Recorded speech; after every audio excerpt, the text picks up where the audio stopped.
Hello and welcome to VR Download, UploadVR's weekly podcast streamed live from a virtual reality studio to YouTube. This will be the first of 5 episodes without Ian, as he announced he is off for July. So for this week, it'll be me, and we'll see perhaps if in some episodes in July we have perhaps Don, Kyle, and maybe some other guests join in. Hello to everyone watching live right now. That includes Krugel, Richard Meller, Stormy Seas, Arlen, and more. I can't seem to scroll up, so I'm sure there are a few more at the moment. We want to very much so thank all of our members, both on the UploadVR website and on YouTube. You make what we do possible, as well as in particular our UploadVR patrons who are mentioned on our About Us page and at the start of this podcast, as I will do now. That is XR Developer News, Podum, the developer of Smash Drums, HoloNet, Mike Manzano, Justin Corrigan of Phosphor Studios, Richard Meller, Parbanjon, Qubits, Steve Lucas, and David Wyatt. Thank you all so much for being UploadVR patrons and helping us do more. We have 4 topics we're going to be discussing today. That's not a lot compared to usual. Usually we have 10, 12 or more, but some of these are pretty big topics, so we'll be going quite deep into what they mean.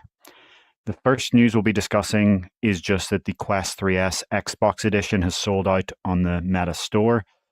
Not huge news, but it's interesting to see the pace of that, though we note that it's still available at retailers. The next is that Bigscreen Beyond 2 has started shipping to customers. That's a monumental achievement for the startup that is shipping in 7 weeks, more volume than it would normally have shipped for the original Bigscreen Beyond in a year. So that is a massive ramp up. There are huge expectations on Bigscreen, and we'll now find out whether they can deliver in the real shipping product to customers, not influencers or anything like that, real customers.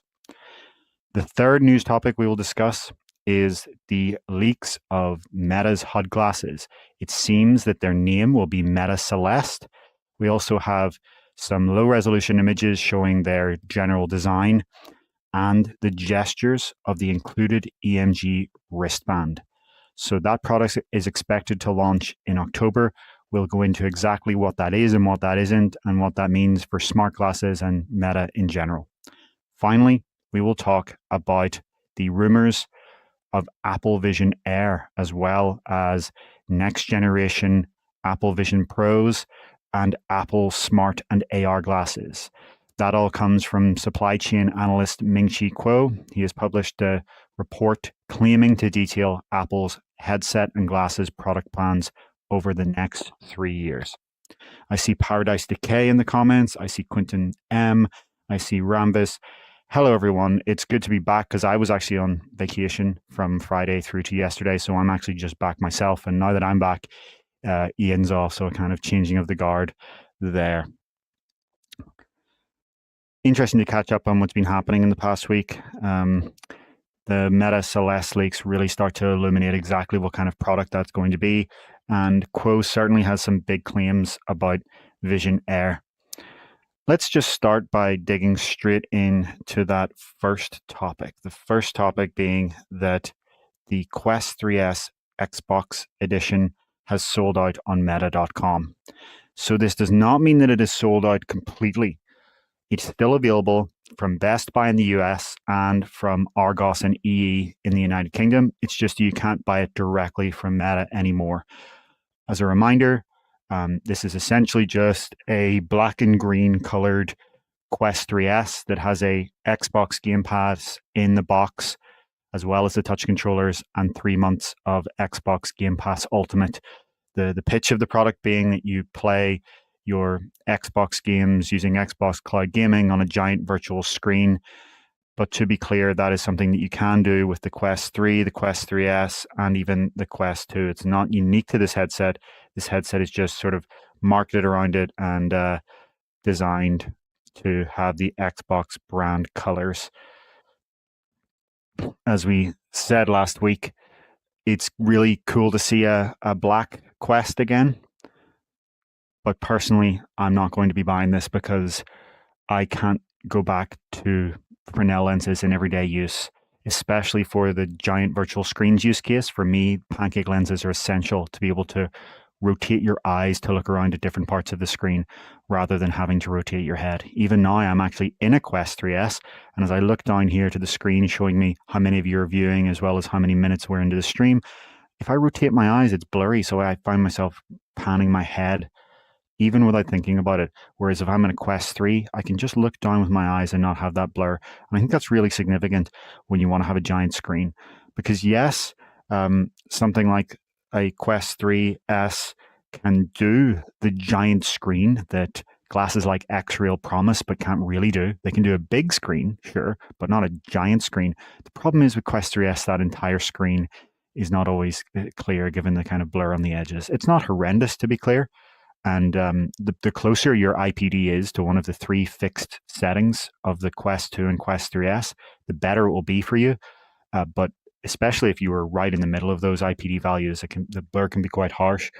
And it's just disappointing to see this be the way that VR is marketed in 2025. Because as I mentioned last week, these lenses in the Quest 3S are the same lenses that were used in Oculus Go in 2018. And the Oculus Go hardware was actually ready in 2017. So this is not where VR really is today, but it's where affordable VR is today. And I understand that the cost increase of pancake lenses can't be ignored in this conversation, of course. It's just, seeing headsets still be this thick and still have these Fresnel lenses, it's somewhat disappointing. We've heard from many people who got a Quest 2 or Quest 3S and didn't find it good enough, but then tried the 3 and realized that it was just the lenses that were holding them back. It's not that VR is fundamentally blurry, as what some people who only use Fresnel lenses might think. It's just that is the kind of trade-off of the Fresnel lens architecture. And I'm seeing Arlen Kundert and Paradise Decay kind of echoed this feeling of saying that they really wanted a Quest 3 version. I guess it's possible that we do see a Quest 3 Xbox edition, right? Take the S off and do this again. It seems unlikely, though, as given the story here is that it's sold out from Meta, and the whole idea was that this is a limited edition. Once it's gone, it's gone. It does sound like a one-off thing. I find it unlikely to see them doing it again. I mean, I do wish there could be another way to get a Black Quest 3, though, right? Whether it be some other kind of special edition. Give us a Beat Saber edition. Some people have talked about the idea of a Gorilla Tag edition, though I doubt that would be black, but it would be interesting to see that come along nonetheless. Maybe next year, a Oculus Rift 10-year edition of it, something like that. Again, it all seems unlikely. This is just wishful thinking on my part. Rambus points out that we don't know how many of these were made, so the headline on its own isn't super significant, right? If they made 2 units available, as Rambus points out, and all 2 were sold, it would be that they were sold out. We don't know what this means in terms of quantity. It doesn't say much on itself. It won't say anything until the Best Buy and Argos and EU units are sold out, and then we can really say what demand there was for this. As we always point out, with every hardware release, with every sale, with every promotion, Meta is collecting data, running an experiment, trying to see how the market reacts. So based on how quickly this sells, Meta will say to itself, well, how significant is it to have that gamepad in the box? Or maybe are these people buying it because of the black design?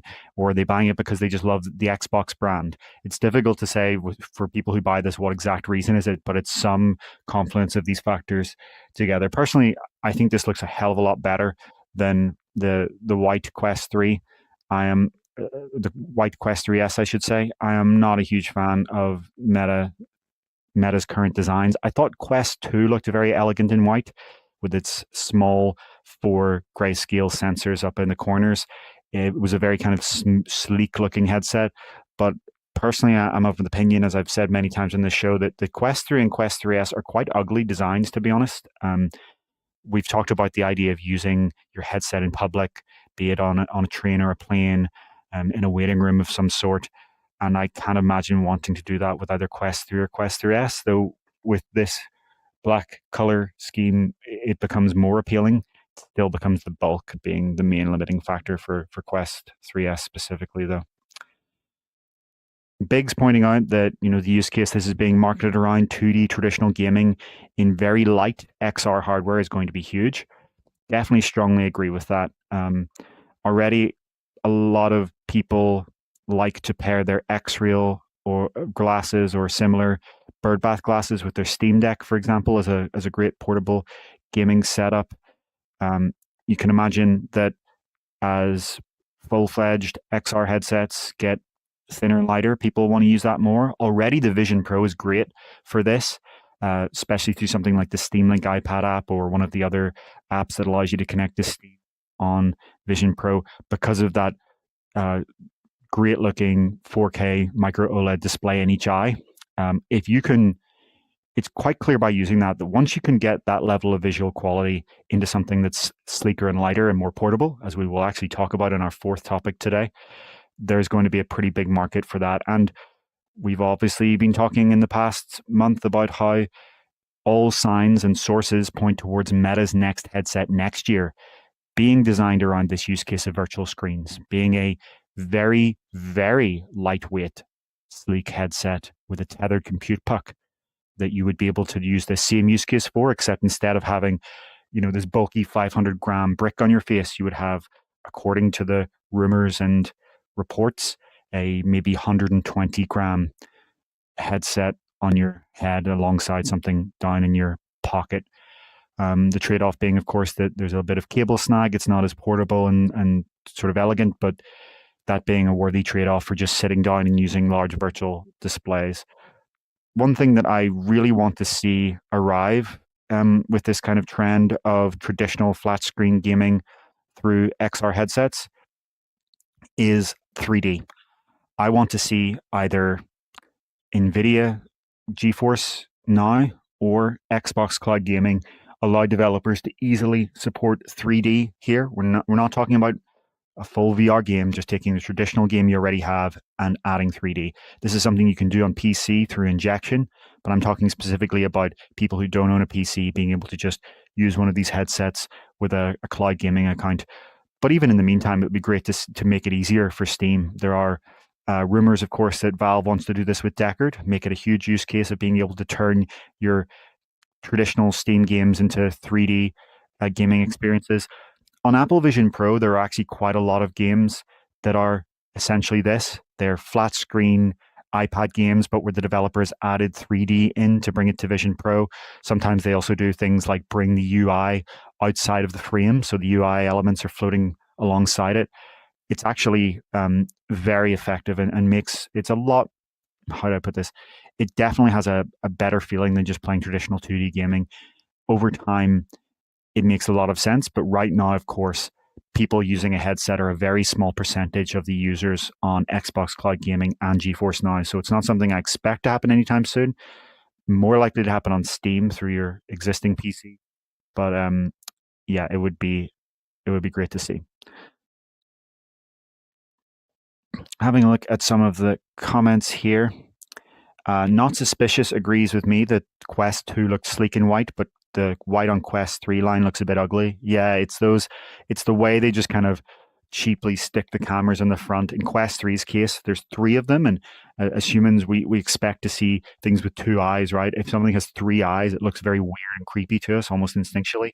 So you kind of get this Triclops look with Quest 3. And then with Quest 3S, you kind of have, it's bulky is the issue with it as well. And the 3 sensors on each side, it's a better than having something in the middle, but it still looks off. They maybe could have even just drawn a circle around each group of sensors on the front of Quest 3S and made it look more like it was just 2 giant cameras or something like that, 2 eyes. But I guess it's not something that they are prioritizing for now. I imagine with this next headset that we expect to launch in 2026, this sleek, light headset for traditional screens as a use case focus, they will probably prioritize aesthetics a bit more, especially if they're aiming for around $1,000, as the Wall Street Journal reported that they will. Having a look at more of the comments today, great to see a lot of people flow in.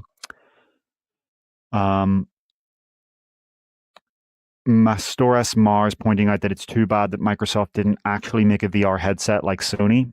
Yeah, that is important to point out that when this leaked, and even after it was announced, you had a lot of people going, hang on, so does this plug into my Xbox? Am I playing games from my Xbox console? And the answer, of course, is no, to be clear, of anyone who isn't aware of this. Microsoft has expanded the definition of the word Xbox to not anymore mean the physical console that plugs into your TV. Microsoft sees Xbox now as a platform, an app on your smart TV or your headset or your phone that connects either to local compute in the case of an Xbox console or a Windows PC, or to cloud compute for everything else to play your Xbox games. And that means, of course, it's unlikely that VR is going to be a focus anytime soon. It would, for Xbox gamers, and I mean console owners by that, be great for Quest to be able to act as a wireless headset for Xbox. In theory, if you look at some of the rumors about what the next Xbox will be, essentially a Windows PC, it's possible that you will be able to run VR on it just through the freedom that Microsoft reportedly is exploring for the next Xbox, right? You might just be able to literally load Steam on it and load Steam VR and use it as a PC VR setup. But for now, in the current Xbox consoles, that's clearly not something that's going to happen. Of course, we should bring up the history here that for the Xbox One X, so not the Series X, but the Xbox equivalent of the PS4 Pro, Microsoft actually did announce it as having VR support when it was called Project Scorpio, I believe.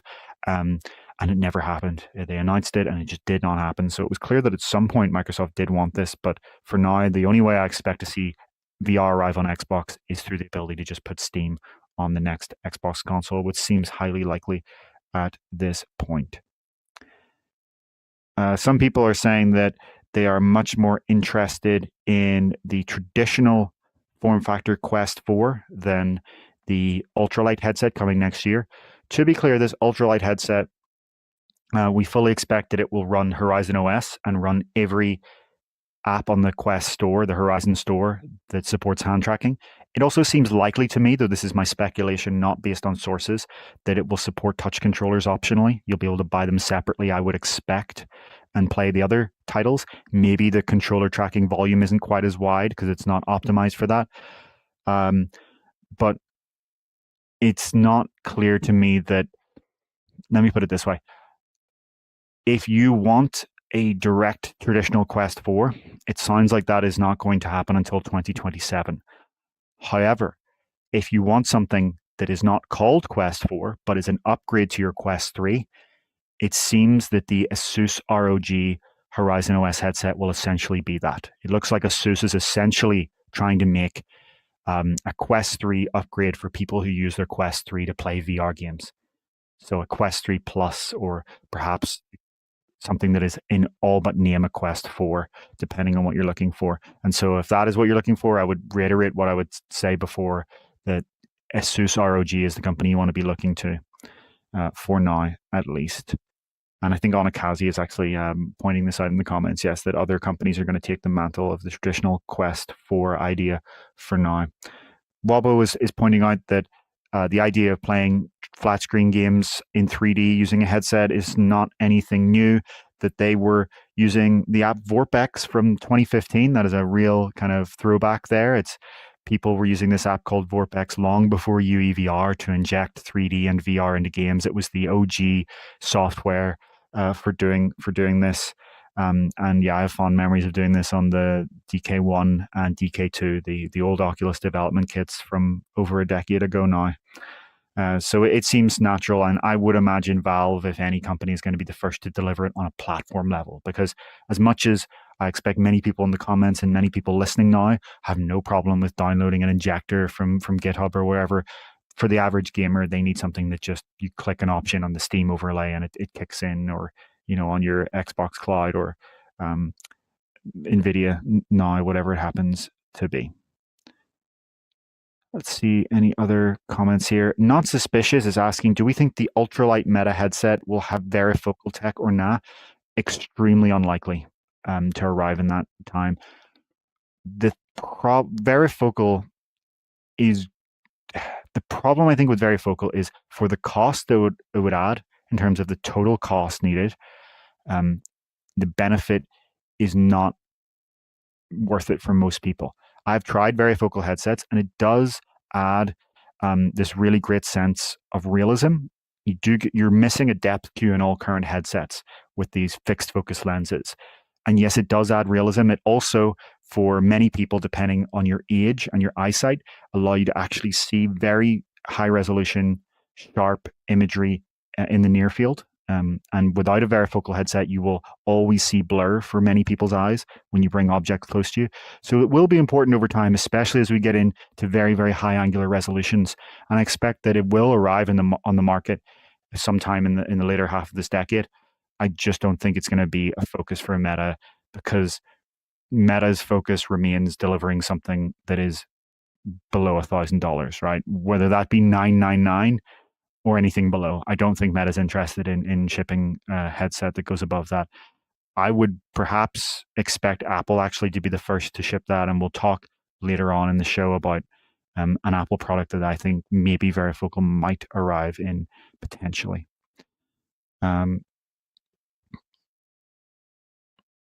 Krugel is asking, with ultralight headsets, is cloud gaming inevitable? I think you're referring maybe to cloud VR gaming as well, right? We're talking about cloud flat screen gaming. For cloud VR gaming, the latency requirements get even more strict. The cost in terms of user experience and sickness and unpleasantness for a dropped frame gets higher. I am of the belief that cloud gaming for VR will only really work. Okay, to be clear, it works today. If you get a shadow PC, you can do this with virtual desktop. This isn't a hypothetical. At the same time, a lot of the people doing so have an ideal network setup, have rented a shadow PC that is relatively near to them, right? Within at most a couple of 100 miles. And then everything is kind of tailored for a good experience. I think you need to have a service that scales that somehow. And it's not clear how you do that. If it were me, and I were setting up a cloud VR service, I would literally restrict it by distance. I would say if you do not have a data center with cloud GPUs within a couple of 100 miles of you at the absolute most, you cannot use this service. Of course, if you pitch that idea to an executive at a large company, you're literally lowering the TAM, the total addressable market. They look at you like they're crazy. They want to ship to as many people as possible and scale. The economics are also very, very tough, right? Even with this kind of flat screen gaming, my understanding is that a lot of the time for Xbox, you're essentially getting an Xbox One S streaming from the cloud to you. For PC VR, you're going to want to have a very beefy GPU. NVIDIA kind of offers this with GeForce Now at $20 a month.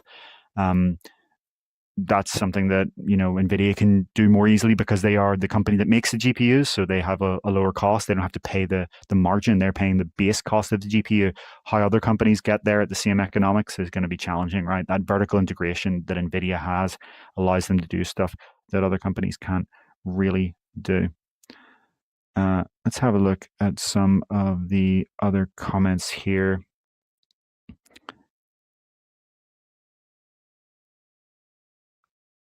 CJ7 echoing the idea of a black designed headset, Bigscreen and HP Reverb G2 being examples of quite aesthetic headsets. Of course, for a lot of people, if you're just using your headset in your own room, your own gaming room, your own living room, your own bedroom, you don't really care about the aesthetics because you're never seeing it, right? It's only if someone who lives with you walks in or you demo it to someone, and that's not a huge factor. Yeah.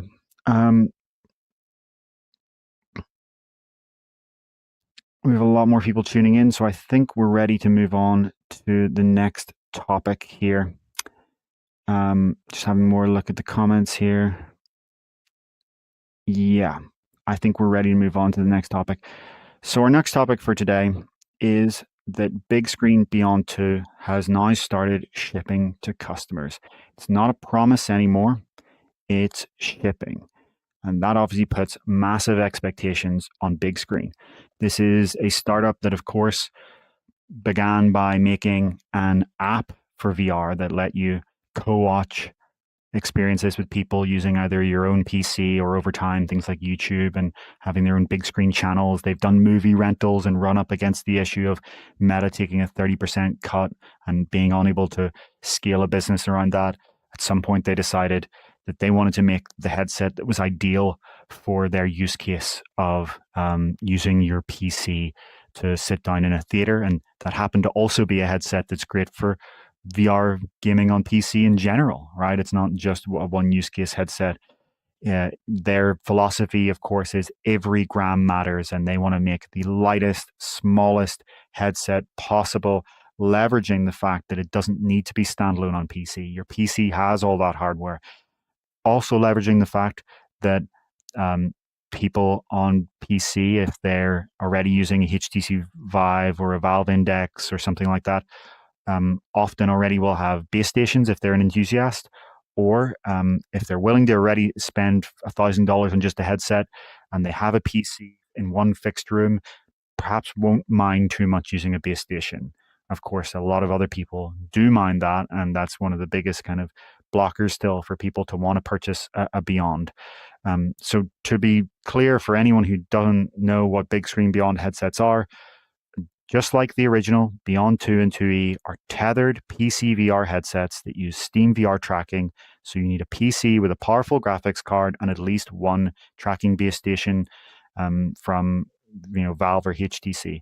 You also need to provide your own input, right? There's no hand tracking here or anything like that. So that means you have to go and get Valve Index controllers, or if you're just using this for your sim setup, you use your steering wheel or your HOTAS setup, or whatever input you want, you bring the input. Beyond 1 was, record breaking in its size. The fact that it had, 127 grams for the visor, and yet it had 2.5K micro OLED displays. However, the lenses were not ideal, right? They made a lot of compromises in the original Beyond 1 to get this small compact size. And so you kind of had to accept that trade-off, that I'm getting this really light headset that almost feels like wearing nothing, but at the same time, then I'm going to have to deal with really harsh kind of lens blur and other artifacts, as well as a noticeably smaller field of view than other headsets you might buy for this price. Beyond 2 was announced and pre-orders opened for it back in April, with the pitch that it was the same old Beyond, but with completely revamped lenses. So new lenses, same displays. These new lenses are clearer, wider. They have independent IPD adjustments. So you literally put a little kind of tool into the side and twist it to move each lens independently to match it perfectly with your eye. And all of this, the clearer and wider field of view lenses, while weighing 20 grams less. They also have a Beyond 2E version, more expensive, but it has eye tracking as well, with just 1 gram added to deliver eye tracking via these tiny sensors, or should I say 1.05 grams to be exactly precise. So yes, they were announced and went on sale pretty much at the end of March. Originally, it was supposed to ship in April and May, the two models, but in April, Bigscreen announced that there was a design flaw in a printed circuit board, which would lead to a delay to June. Well, last week, the very end of June, I think perhaps even the very last day, the first Beyond 2 units started arriving to customers. I say to customers because in previous months they had shipped to influencers, but this is when it's actually started arriving to real customers, real production units in mass production, not hand-picked influencer units, real models. And that's a big difference. That does matter, because it's easy as a company to make a couple of units and send them off to, preferred influencers, but it's a different thing to start mass producing things out of a factory and sending them off to customers. That requires a level of QA and all kinds of quality control, as well as customer support and logistics. That is a very different ballgame. So Bigscreen says it will ship all Beyond 2 pre-orders over the next 7 weeks. Well, at least most. I'll go into the caveats in a small second. It says that this equates to more volume than Beyond 1 in its entire first year. So this is a kind of common trend for startups like this. They start off with a rough Gen 1 product that has some pretty big flaws, and then they kind of fix the main low-hanging fruit in a Gen 2 that becomes much more appealing, and they go from quite small scale. We expect Beyond 1 sold, and this is a complete guess from my part, on the order of 15 or 20,000 units. Just a guess. With Beyond 2, they're going to be shipping that many in a matter of months. And we expect by next year, definitely they'll probably have outsold Bigscreen Beyond 1. So they're doing a kind of phased shipping rollout. It'll start with the people who ordered Beyond 1 in the few weeks before Beyond 2. They actually did a kind of secret withdrawal of Beyond 1 from the market just before they announced Beyond 2. So if you ordered a Beyond 1 in the weeks before Beyond 2, you would have noticed that your order didn't arrive. But then when Beyond 2 arrived, was announced, I should say, they emailed those people and said, you're getting a Beyond 2. That's what's going to ship to you, but you're going to have to wait a little bit longer. So those will be the first people to get Beyond 2. And Beyond Bigscreen says that they will all have their units by July 25th, as will people who placed a pre-order just after Beyond 2 was announced. With the exception of the Beyond 2 to Beyond 1 upgrade option, which should start shipping by the end of July and be completed by early August. For any regular orders placed after April 2nd, when the first batches were sold out, Bigscreen expects to begin shipping on July 14th and complete all of those orders by August 15th. For orders placed after May 7th, including new orders that are placed, for example, today, those should be shipped by the end of August. So for most people, it will arrive between July and August. However, for people who ordered the Halo mount accessory, Bigscreen says there will be notable delays here. So this Halo mount accessory is a new feature of Beyond 2. The image you see on screen is actually two accessories, the Halo mount and the audio strap. This is kind of the ultimate Beyond 2 with all of its key accessories. The key thing about the Halo strap, as well as, of course, moving the pressure onto your forehead, distributing it to your forehead, I should say, instead of just on your face, is that it no longer requires the iPhone face scan. So one of the things about Bigscreen Beyond and Beyond 2 regularly is that they have a custom fit face pad that goes against your face that is designed based on your iPhone face scan, which they also used for Beyond 1 to figure out your IPD. For Beyond 2, that's not necessary because it's adjustable on each side. But that means you have to have the face scan. It also means if there's any issue with that face scan, you're going to have issues there.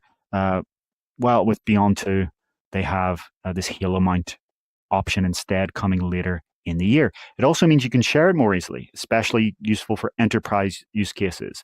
Instead of having to have a custom fit face pad for everyone, you can just throw it on to everyone with this Halo mount. And there's a universal face pad that comes with the Halo mount, as well as the option to use it without the face pad at all, of course.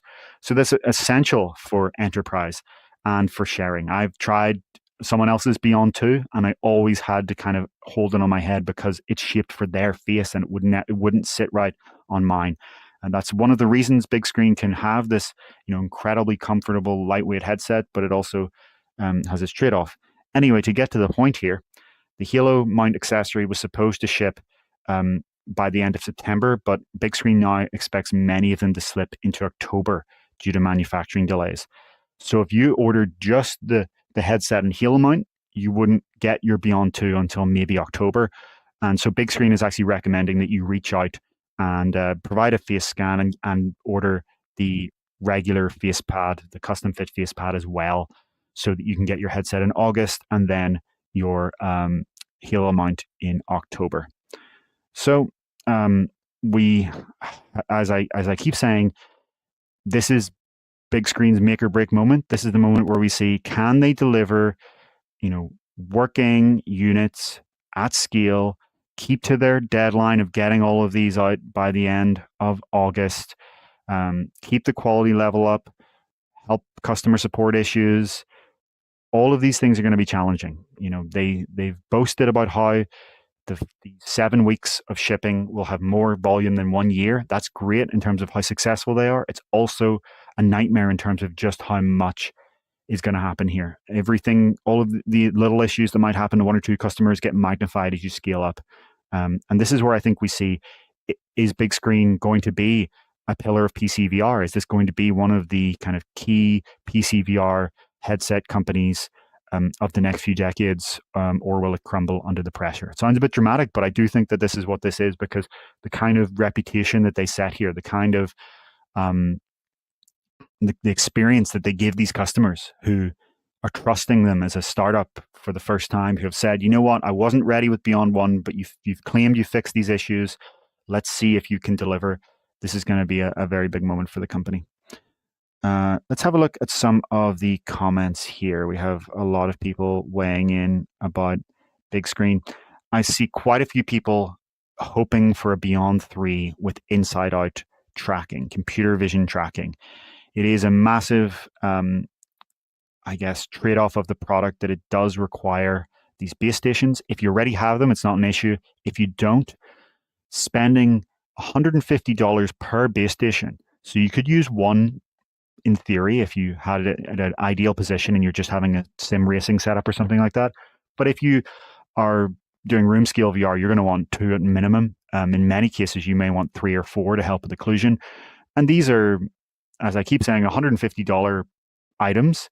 They have to be, each of them, plugged into a power socket in your room, ideally wall mounted. The more you have, the less of a requirement that is. But if you have 2, you're ideally going to want to have these wall mounted. And these are mechanical devices, right? They have spinning motors that you can hear, and if you get really close, actually feel the vibration of. There is a kind of clunk to this that enthusiasts love, but the more wide you get into the market, the less people like the idea of physically spinning motors, fanning lasers over the room to be able to do tracking, especially in a world where we have such very high quality inside-out computer vision tracking from the likes of Quest 3 and Apple Vision Pro. So it's a tough sell for on that level. Of course, it also has its advantages, right? You're going to have no issues in the dark. It has compatibility with existing devices like your Valve Index controllers you might own, as well as the traditional HTC Vive trackers that use this tracking system.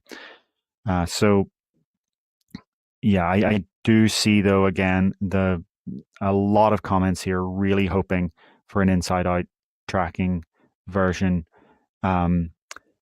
I think they've shown with the eye tracking version that they can add sensors to this thing without adding a significant amount of weight. It doesn't seem to me impossible that Bigscreen Beyond 3 will have inside-out tracking. In fact, it's one of those situations where it seems fairly likely, because I don't think they're blind, or I should say deaf, to all of the feedback that I see every single time we bring up Bigscreen Beyond as a headset. Shezord Can City saying, what about their panels, still subpar to current competition?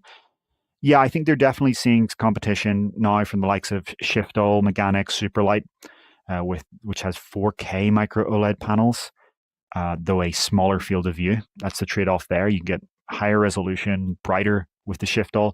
It's double the price, and lower field of view. Also, of course, Pimax is coming, they say, with Dream Air and Dream Air SE, although with Pimax, you don't know when that's going to actually end up shipping.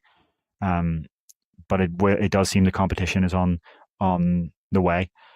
The issue with the panels is that they are still having this trade-off where you either choose between 75 hertz and full input resolution of 2.5K, or 90 hertz, but you have 1.9K input upscaled on the chip in the headset itself to 2.5K. And there is a loss of sharpness there. You can see it immediately. However, I would say 75 hertz on an OLED panel feels smoother than 75 hertz on an LCD. So you would be somewhat surprised how smooth it feels, though still it is a notable trade-off, and I'm surprised to see it in Beyond 2. If I would have been asked to predict what Beyond 2 would have delivered before it was announced, of course, I would have expected they would have got this fixed. Fortunately, it may just be a limitation of the panels, and it is a notable trade-off for sure. It does mean that if you want to use Beyond 2 for a kind of maybe virtual productivity use case, you want to go into a virtual environment and focus, you would switch to 75 hertz. Or if you're playing a game with like small cockpit elements, maybe you're going to go to 75 hertz. Whereas if you're playing Beat Saber or Pistol Whip or something fast motion, you might switch to 90 hertz. That is an active trade you're going to make depending on what game you're playing. And it's something that ideally you don't want to have to make. You don't want to have to choose between sharpness and motion clarity. And so, yeah, we do have to note that that is kind of still an issue. Onakazi, he's saying, has the E version started shipping as well? I don't think so. I think it's, let me check on that with you and get back to you in the comments afterwards. Derek Kent is mocking my pronunciation of GeForce Now. Nothing I can do about the accent, unfortunately, but I agree with you. It's quite funny. CJ7 is praising how transparent Bigscreen has been, saying they've been very transparent and engaged. Yes, that's true. I think they've been really quite transparent. Krugel is saying they've really nailed their vision. Yep, I agree. They are. Not every company needs to be a giant mass market product. This is clearly a niche product aimed at, right now at least, Bigscreen Beyond 2 is a niche product aimed at PC VR enthusiasts who don't mind having base stations. And they are shamelessly aiming for that, and that's okay. Because the companies that have been serving that niche enthusiast market, such as Pimax and HTC, have really been letting them down in recent years. HTC's case, their products just aren't appealing anymore to enthusiasts. They just aren't keeping up technologically. In Pimax's case, it's down to support and QA and things like that. Whereas, the Crystal series actually is not bad hardware. The Crystal Super, for example, is actually a really great headset. But when you're going to buy it, you're thinking, can I trust the support? And that's a big issue there. And Bigscreen is, of course, coming through here. Sampler19 saying, is the face scan iPhone only? Yes, it is. It's a big flaw that you cannot order a Beyond 2E or 2 with its regular face pad without an iPhone. What you can do is order the Halo mount version instead. But, of course, that's delayed to realistically October. So there's a kind of trade-off there. David Bigelow is making the joke that as Bigscreen adds more and more features to appeal to more people, it will eventually converge on Quest 4, Quest 5. It's quite interesting to see, right? That, yeah, you want to get the Quest form factor down and lighter and lighter and lighter, and with Bigscreen you want to add more and more features, and at some point they become the same thing. Yes, maybe in the far future, but definitely not for now.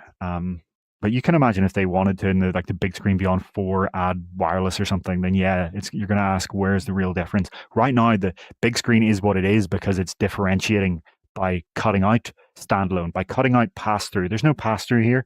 You want to pass through, you lift it up. There's no hand tracking.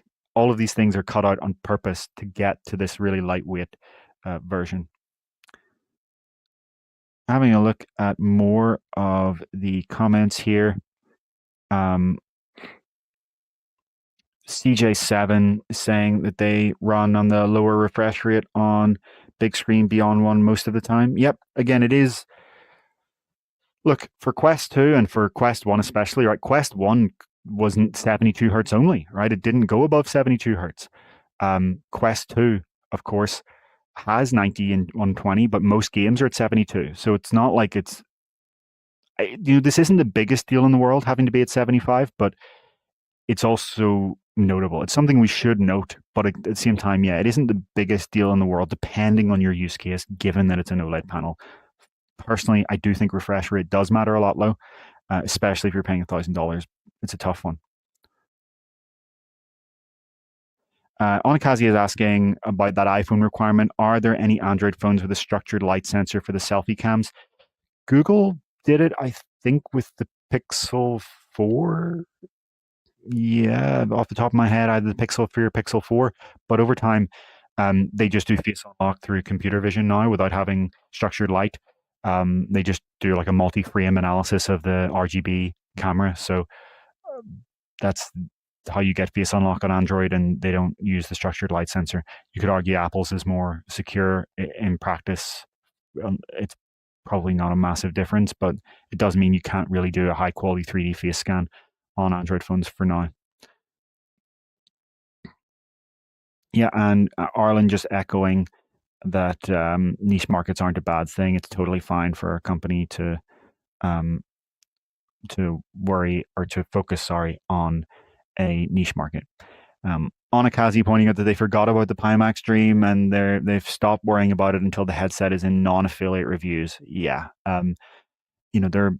I don't want to paint all influencers with the same brush. There are many great influencers that I personally watch and listen to and value their opinion. But there are, of course, some influencers who are essentially just extensions of the company's marketing department, and you don't want to base your purchasing decisions off that. It's not useful for you as a buyer to hear everything is great, everything is perfect, there's not an issue with this at all. You want to know what are the issues. There is no headset out here today that doesn't have issues. It would be crazy to say that. And you have to, of course, note the background of the company as well. Okay. I Yeah. Dumadime is pointing out that uh, the price goes quite a lot up if you don't have base stations. Yeah. So it's $1,000 for the headset. If you don't have base stations, that's $300 at minimum of 2 base stations. You don't have controllers, you're adding another 300 or so for the Valve Index controllers. You do quickly get up to quite a steep price, unfortunately. So I think though, if you're buying a $1,000 headset, even on its own, for a PC VR setup, which you probably are powering with a very high-end GPU, you probably are, uh, for lack of a better words, either relatively wealthy or you dedicate a lot of your personal income to PC gaming as your hobby. So it's probably not a massive issue already. People who are price sensitive are going to get a Quest 3 or a PlayStation VR 2 or something like that, right? People are suggesting that the Pimax doubting should become part of the UploadVR download drinking game. Derek saying that they want large FOV and OLED. Resolution isn't their focus. They keep releasing higher res displays with the same goggles, tiny FOV, no more resolution. It's a very interesting point, Derek. So Bigscreen Beyond 2 actually does have a wider field of view than Bigscreen Beyond 1, but it's not pushing like much further than existing headsets. It feels very similar to something like the Quest 3. It's on the same kind of, on the order of that, right? The company that is started pushing field of view again is Pimax. Pimax has consistently been okay. So the Valve Index pushed field of view vertically in a great way. It's actually got a really nice vertical field of view. So did the Pico 4. Pico 4 has a nice vertical field of view. Quest 3, while it's wider than Quest 2, it didn't actually go dramatically taller, which is obviously a trade-off. Right now, there is a company that is pushing it again, which is Pimax. Pimax originally, of course, started by being this massive field of view offering, except the issue was it was really kind of 2 lenses in one. You had a normal field of view without distortion, and then you had like a peripheral lens as part of it that had this horrible distortion that was like looking through a fishbowl. So while in some ways I really liked those original Pimax headsets because at least they tried, right? At the end of the day, it's not something you really wanted to use for more than 30 seconds because it just didn't feel pleasant to have that kind of fishbowl geometric warping distortion. However, recently Pimax has started pushing it again because there was an era where Pimax also retreated to resolution, right? The original pitch of the Pimax Crystal was not that it had much wider field of view. It was that it was going to be the sharpest headset you could get. And of course, it was surpassed then, but that's still what the Crystal pitch was. With the Crystal Super, which I recently tried, they've actually gone back to field of view. And it's not like the original Pimax headsets where it's like 170, 180 or whatever they pitched it as. It's more like 130-ish, but it's not distorted anymore, or at least mostly not distorted. There's still a little bit on the edges, but it's a really nice field of view. It's a very, very expensive headset. It's like, I think, roughly $2,000. The tracking was not good when I tried it. So massive trade-off there. It is inside-out tracking, but it's not good inside-out tracking. There are issues like the controllers aren't great. But, if you just wanted a sim racing setup with a wide field of view, the Pimax Crystal Super with those wide field of view lenses actually seems like quite an appealing option. And, I have to say, again, there's issues with support around the company, but as a product, the one I tried, at least the one unit I tried, which of course was pre-selected by Pimax, so that's not indicative of true QA, had a very impressive field of view. There's also the Somnium VR1 from the European company that has a similar field of view, though I think for what it is, the Pimax Crystal Super was a better version of the same thing. So of course, what you don't get is OLED though, right? These are LCD displays with mini LED backlighting, so lots of little backlights, and a quantum dot layer. So it's much better than your regular traditional LCD, but it's still not OLED. Actually, arguably, like if you absolutely want OLED and you won't take anything else, get the PlayStation VR 2. It has a really nice field of view. Actually, it's like 110 horizontally and 105 or something like that vertically. This is off the top of my head from my measurements. Don't quote me on this. I'm just giving general advice. Of course, there are trade-offs in PSVR 2's OLED displays, including that very horrible Mura pattern that really kind of, ruins the image for me personally. And also they've kind of had to soften the image to blur out the space between the subpixels because that's a pentile panel. It would be great to live in a world where we had everything that everyone wants, where you have a clean, mirror-free OLED display with a wide field of view. Unfortunately, that's not what we're in. I think, look, if money is no object and you want wide field of view and you have been sitting thinking, why can I not get field of view pushed forward? Look into the Pimax Super Crystal. Pimax Crystal Super, I should say. But with all the caveats in the world about the company itself. Unfortunately, when it comes to the big companies, it just does not seem like it's a focus for them to expand field of view. In Meta's case, Meta CTO Andrew Bosworth has said that while he does want to, in products over the next 5 or 10 years, tollen the field of view, so increase the vertical field of view, he doesn't see meaningfully increasing the horizontal field of view to be worth the trade-offs. And here you can see on screen, just for context, here is Andrew Bosworth himself holding a wide field of view Meta prototype headset in Meta's research labs. So, his kind of view, having tried these headsets, having tried prototypes of very wide and very tall, is that very tall matters more. And from what I've tried, I get where he's coming from. I have tried headsets that have a very, very tall field of view. I've tried headsets that have a vertical field of view that fills your entire vertical field of view and not a very impressive horizontal field of view, prototype headsets, I should say. And I actually do think they were deeply immersive. But I've also tried headsets that have a very, very wide horizontal field of view and quite a narrow vertical field of view. And I thought those were immersive too.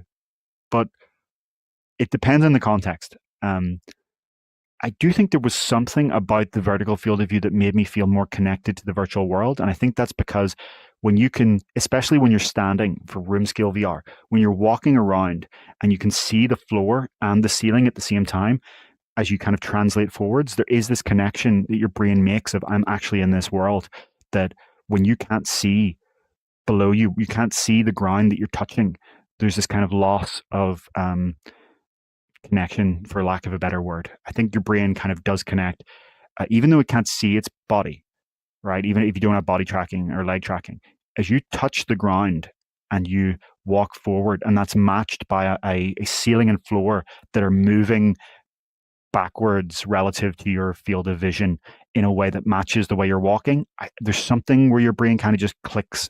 This is a real virtual world. This is a real world. I'm in this real world. This is something that's real. Of course, vertical field or horizontal field of view matters for other things, right? Especially for the sensation of speed. If you're in a racing game, the narrower your horizontal field of view, the less it feels like you're really going at that speed.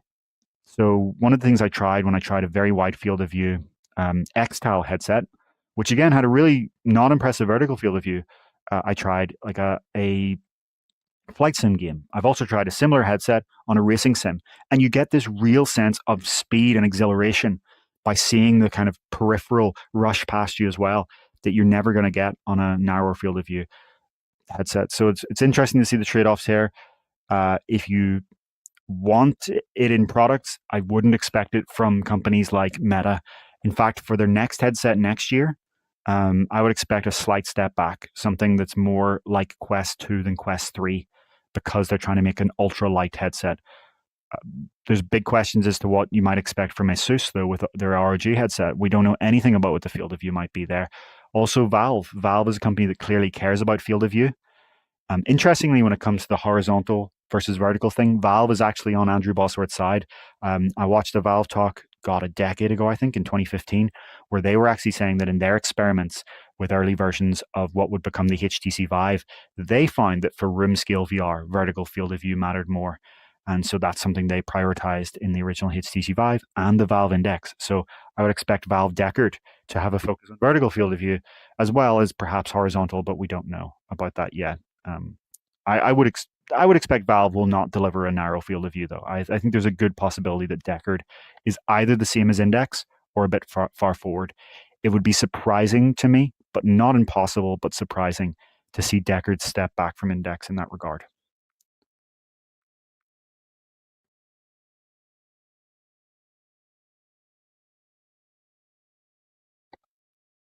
So the DIY movies is asking, does tall field of view feel better for social stuff, horizontal for gaming? I don't know if I would agree with that actually. So I would say tall matters more when you're walking around, and maybe vertical matters more. Sorry, horizontal matters more when you're sitting, maybe. But even then, it depends what you're doing because you want to see the whole cockpit. It's hard to put it into a use case like that. I think for social, actually, horizontal matters more because then you can see the people beside you.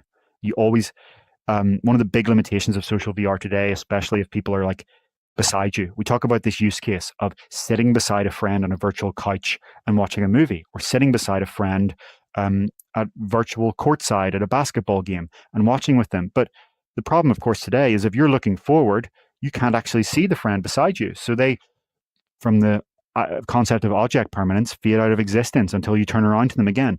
Well, if you imagined a headset with a 180-degree field of view or something like that, even 140, 150, that means more of the time where your friend stays in your peripheral vision and they stay as kind of a object permanence. They stay existing within your vision beside you. So that actually maybe matters more for social. But of course, there are many other use cases for social where they're in front of you or in your front arc anyway. So this doesn't matter more. So you have to get down to the very specifics of exactly what kind of social situation you want. Of course, what we all want one day, if we could click our fingers and have the magic headset, is we want both, right? We want a really tall field of view and a really wide field of view.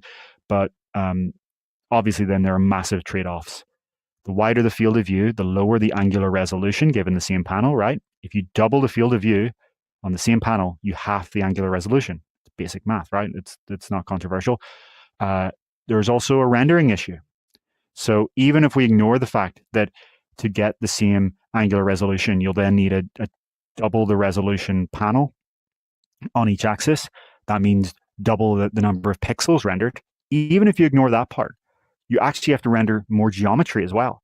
If you had like a headset with a field of view of something like 220 horizontal, which would get the kind of full human vision all the way to our absolute max peripheral, even for people with the eyes on the very far end of that, you would be rendering huge swathes of the virtual world, even out to behind you. So all of this geometry, any game developer will know how important occlusion culling is, right? Like not rendering things or processing things, even in many cases that you're not looking at. Well, what happens when you can see almost the whole damn map at once? That's more and more processing requirements that are added in there.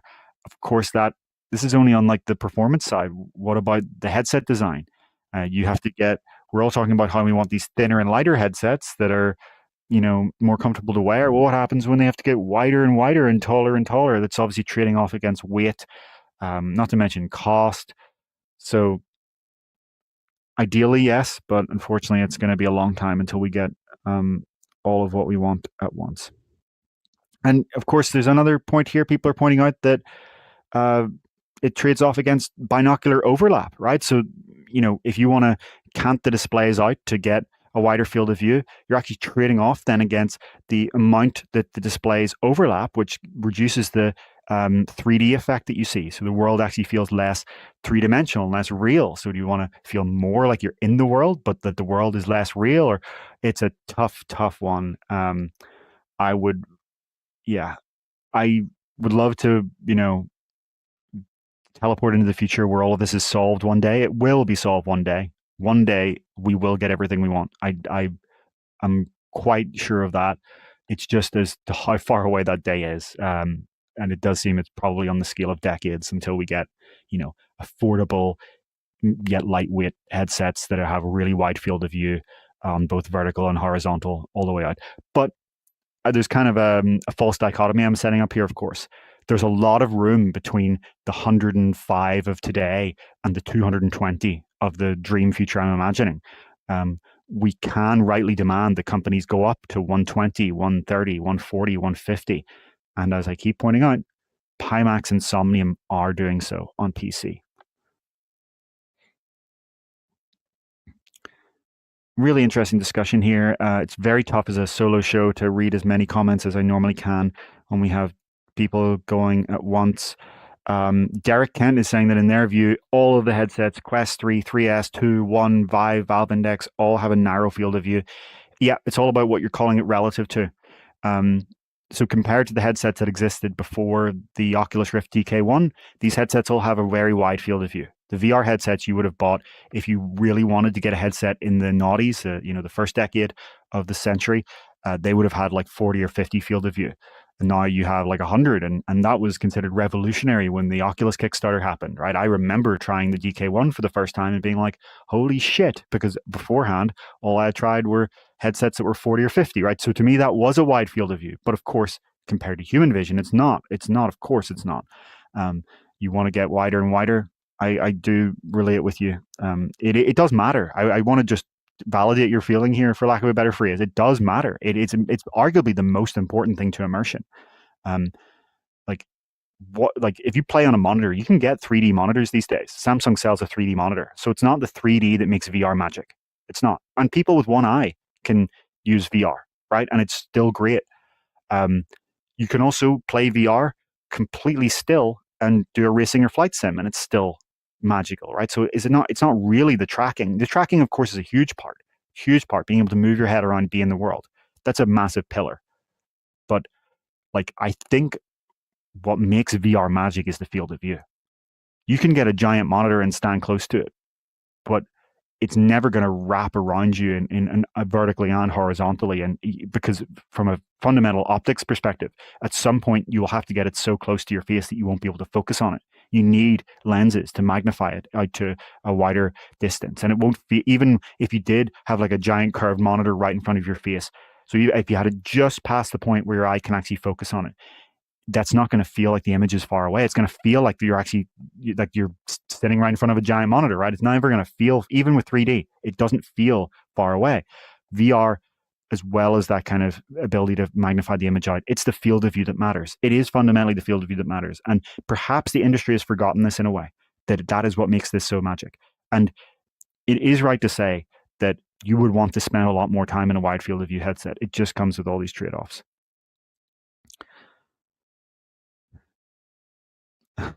Storas Mars says, I come from 2095. Here is your micro LED, 32K per eye, 220-degree horizontal field of view, and 135-degree vertical field of view with natural eye lens, no distortions, glare, mirror, or anything.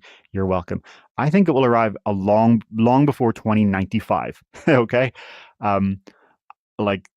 This is just my basic random estimate from having spoken to dozens of people who are in the fundamental research area of this industry at conferences.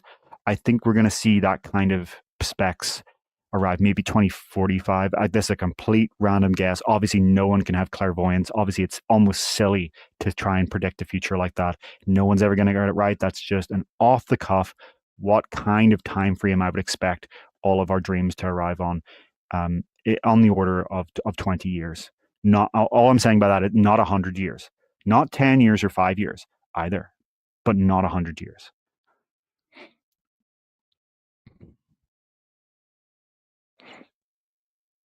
Okay, very interesting discussion here about field of view. Derek Kent has replied by saying that they don't like the field of view of any products, but I'm never buying a Pimax product ever. In that case, I don't know what to tell you, Derek. You're going to either have to risk it with Pimax, or you're going to have to wait and hope Valve pushes field of view forward. Good luck with that, is all I would say. But I do feel you. I feel you. Genuinely, I do. I really do. I wish there was a company with good support that sold headsets like that. Somnium, you could go with Somnium VR1. I have some issues with the lenses, the aspheric lenses. I'm not a fan of aspheric lenses in general. They never really quite seem to be optically stable in a way that I would like, and it feels like they have to deploy all the king's horses and all the king's men to get the image stable, and do so much work on distortion that just gets fixed magically for free if you use a pancake lens. But yeah, interesting. Okay. Yeah, we do need to move on to our next topic. Our next topic is, hold on here, the Meta Celeste HUD glasses. So to date, Meta's smart glasses have had no display. The Ray-Ban Meta glasses and the kind of earlier Ray-Ban stories, the Oakley Meta glasses that were just announced and coming this summer, all those current glasses from Meta do not have any display. The closest thing you could argue is perhaps a display if you wanted to be super technical. There is a single white LED on the inside as well as on the outside. There's an LED on the outside, but there's actually one on the inside as well, just above your right eye that shows you when it's recording. So you technically have a 1-pixel monochrome display, kind of, if you wanted to get super technical. But let's all just be honest, that's not really a display. We can accurately, I think, call them displayless smart glasses. But in October, Meta is expected to launch its first smart glasses with a display. These smart glasses have been widely reported to exist. We've had The Verge, The Information, the Financial Times, and Bloomberg's Mark Gurman all describing Meta's plans to release smart glasses with a small heads-up display in one eye later this year, codenamed Hypernova. These reports suggest that this HUD will be used to show the time, weather, your phone notifications, to frame and preview photos, for turn-by-turn navigation, especially on foot, and to optionally display Meta AI responses as text instead of whining in your ear. So to be crystal clear, what we're talking about here is not full augmented reality. We're not talking about positional tracking with virtual objects in your world. We're talking about a small fixed display in your right eye that would be used as essentially like a smartwatch that appears in front of your eye, but with a larger display where you can read the whole message instead of just a little snippet of it on your current smartwatch, and without the need to look down. So you can still keep your heads up display, right? It's in the name. In April, Mark Gurman of Bloomberg, who has been very reliable about Meta and Apple's plans, said that Hypernova is set to arrive at over $1,000 and potentially as high as $1,300 to $1,400, but that part of that price is because it includes Meta's long in development SEMG neural wristband in the box for finger gesture control. So one of the issues, of course, with the idea of smart glasses is that most people don't want to talk to a computer in general, even in their home. Believe it or not, that's what a lot of market research has discovered. And even the people who do, they don't want to do it in public. Nobody wants to be talking to, well, very few people, I should say, want to be talking to Alexa or Siri or Meta AI on the subway or the bus or the train or in the airport or anything like that, right? So it's not practical to have a product that is only controlled by voice. Of course, there is also the temple swipe controls on the Ray-Ban Meta glasses, but those are obviously only for very low bandwidth input, right? You can tap and swipe. It's not practical to control a complex operating system of any kind. So Meta's big bet here, since acquiring Control Labs in 2019, is on this SEMG neural wristband. If you're wondering what am I meaning by SEMG, essentially this device works by sensing the activation of the muscles in your wrist, which drive your finger movements. And this technique is called surface electromyography, SEMG. In theory, it allows for precise finger tracking with very little energy draw, without the need to be in view of any camera. So this could even track your fingers while your hand is in your jacket. You could be sitting on a bus on a screen with your hand in your pocket, controlling an interface that only you can see. It's the ultimate private computing. It's the opposite of speaking your private messages to your wife out loud in public like you would have to do with glasses that are entirely voice driven. And it's interesting to note that Google's approach on their Gemini glasses that they showed at I/O is very much so about voice. But I do wonder that Google may be kind of falling into that trap of believing that people want to speak to their computer in public, which is very unclear is the case. This image I'm going to show here is a preview that Meta showed of what a smart glasses HUD might look like at Connect a few years ago. I can't recall exactly which Connect this was. It may have been 2022, but that's not important. The point is that a few years ago, they showed a general idea of a HUD here where you can see, access to music, a menu, the camera, your notifications, and of course, things like the time. That brings us to the leaks. So I've given kind of general context on the Meta HUD glasses. Here's the leaks. So XR data miner Simulia discovered early firmware for Hypernova on a public Meta server. And Luna, who has written articles for UploadVR, they're kind of a Meta Reality Labs enthusiast, and their associates have dug through this firmware to discover some interesting visual assets within. For context, Simulia, if you've never heard of that name, they actually also discovered many details of Quest Pro this way. They found public firmware for Quest Pro months before Quest Pro was announced, and that's how we knew pretty much everything about Quest Pro before it was ever revealed. So arguably the most notable finding is this cropped render depicting the inner right area of the glasses that you can see on screen right now. And if you're listening after the podcast, you can go to uploadvr.com and find all of the visual assets I'm mentioning in our article. So as well as showing the bulge that is likely housing the light projection system, probably an LCOS system, the image reveals Meta Celeste engraved on the inside of the stem. And it's in a very similar position to where the Ray-Ban Meta engraving is on the current smart glasses.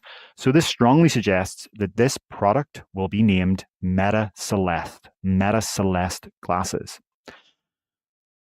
It's also possible, though, and we should note that this is another code name, a way to throw off leakers.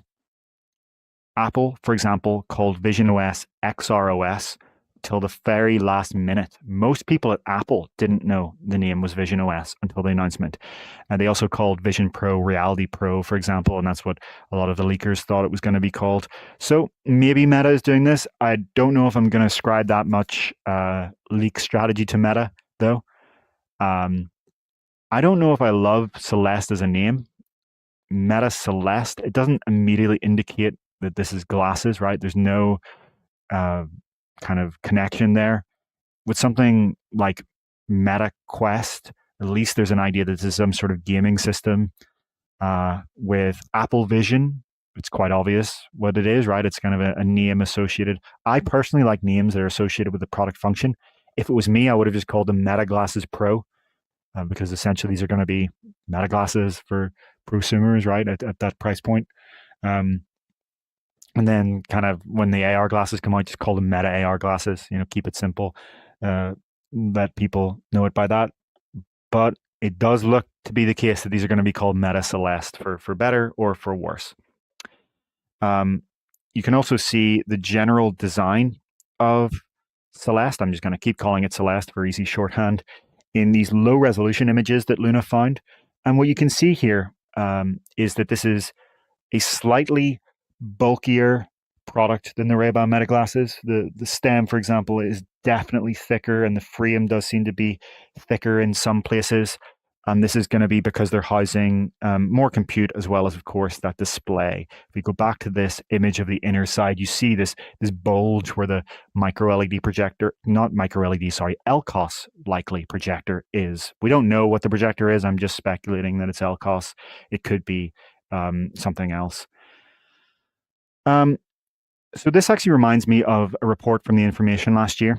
So The Information reported that these glasses will weigh around 70 grams compared to the 50 grams of the Ray-Ban Meta glasses.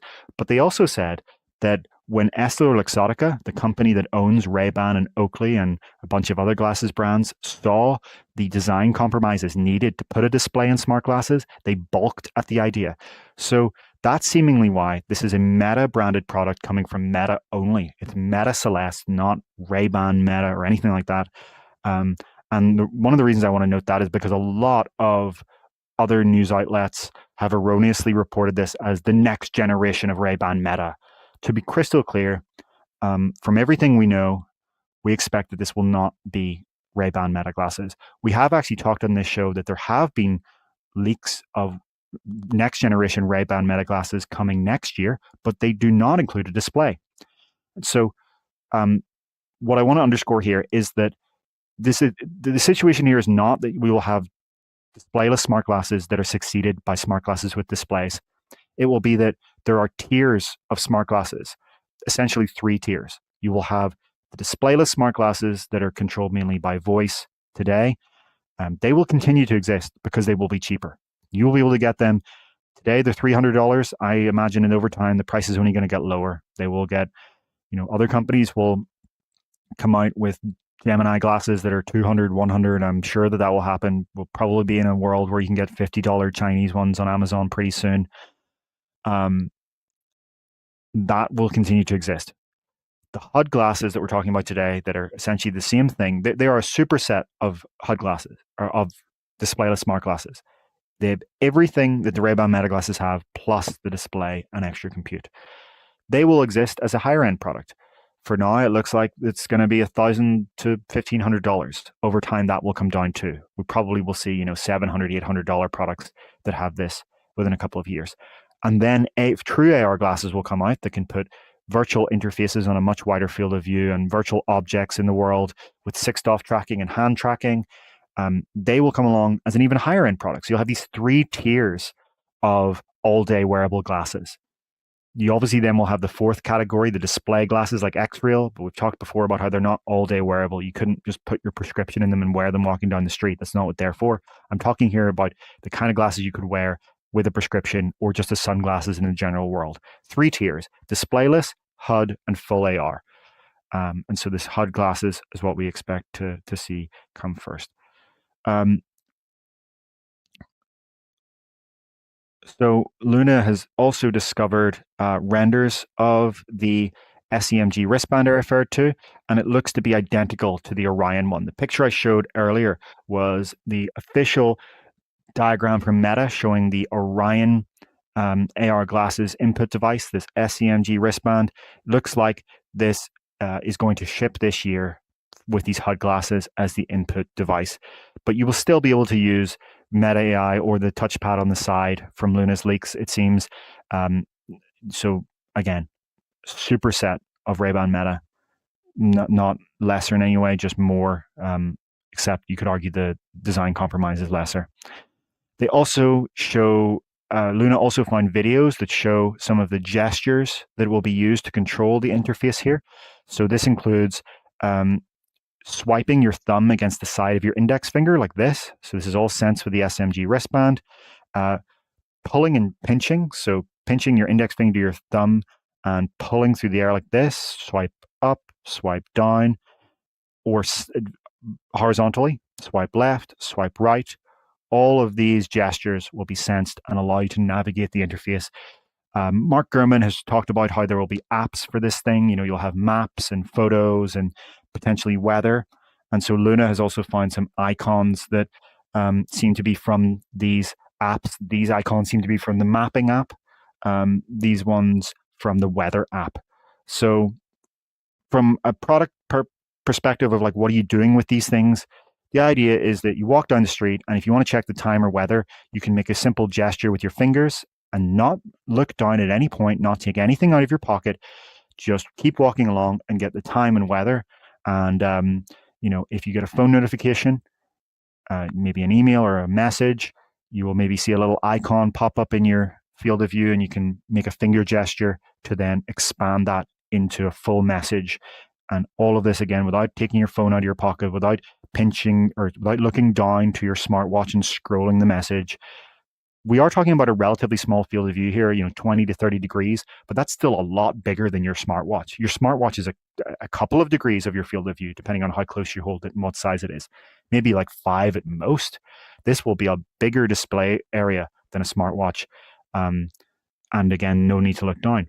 Also, navigation. This is the use case I'm most looking forward to personally. I detest, one of the things I hate most in this world is walking around a city, a complex city, I should say. I understand that some American cities are just grids, so you can put an AirPod in your ear and hear, turn left and know what that means. In a lot of European cities, you're going to have 5, 6, 7 different ways, and none of them are neatly left or right. So very complicated kind of walkable cities. You cannot just stick an AirPod in your ear because turn left is, what does that mean? I've tried it before, and sometimes I'm like, which of the 5 different ways I can go does that mean? You need some sort of visual indication that shows you a little mini map. We've seen Google preview this at I/O. Google's Google Maps is going to be a massive strategic benefit for this. With Meta, they don't have their own mapping system. So what are they going to do? There are a few possibilities. Firstly, Luna has discovered references to OpenStreetMap, the kind of open source mapping service within Hypernova, within the Celeste files, I should say. So it's very possible that there will be a massive focus on OpenStreetMap. However, there also could be an extension of Meta's partnership with Microsoft. Already on the Ray-Ban Meta glasses, when you ask a question related to something in real time, something that wouldn't be in the training data, it will use Bing Search. Bing Search is already used by Meta AI. So it seems to be a very natural extension of that partnership to say that Bing Maps could be used. Bing is obviously a bit of a meme, but Bing Maps isn't bad. I've tried it out to see what it's like from time to time. It's actually pretty good. Very, very comparable to Google Maps. Of course, Apple will also have Apple Maps for its own glasses eventually. We'll talk about soon. For Meta, that's going to be a struggle, but I don't think it's impossible with the right partnerships. I also should note that when it comes to OpenStreetMap, Meta actually became like a, what is it called, strategic member. So they actually fund OpenStreetMap. So that does seem very likely they could use all of the above, right? They could use OpenStreetMap for some things, Bing Maps for others, and kind of pull something off here that works. I should note one of the other gestures. Luna actually has a video you can see in our article of a first-person recording, not a render, an actual recording of a Meta Reality Labs employee testing a gesture with the wristband on the wrist, where they pinch and twist like this. So the twisting part would actually be sensed with an IMU. I wonder what that would be for. Maybe volume? That would be a really interesting way to adjust volume. Pinch and twist your wrist like this. Right now, you can adjust the volume on the Ray-Ban Meta glasses by like swiping the little touchpad on the side, but it's really awkward and clunky. It's not. I don't like swiping touchpads. I hate it on earbuds already. It's just not very reliable. You end up accidentally tapping sometimes to pause, or maybe even double tap to skip song. Gesture like this would actually be great. A little precise maneuvering of volume, as if you're actually twisting a real knob like that. So yeah, some very interesting stuff here. I think I'm going to check the comments soon. Apologies that I haven't yet, but I think we can all agree that the glasses themselves are nothing crazy special, right? They are smart glasses. There's nothing remarkable about this design. It looks, it's not as stylish as Ray-Ban Meta, clearly. It's not, it's bulkier, it's heavier, but the display is cool, but it's only in one eye, and it's not remarkable that they've achieved, a 20 or 30 degree field of view in the glasses. The hardware is meh.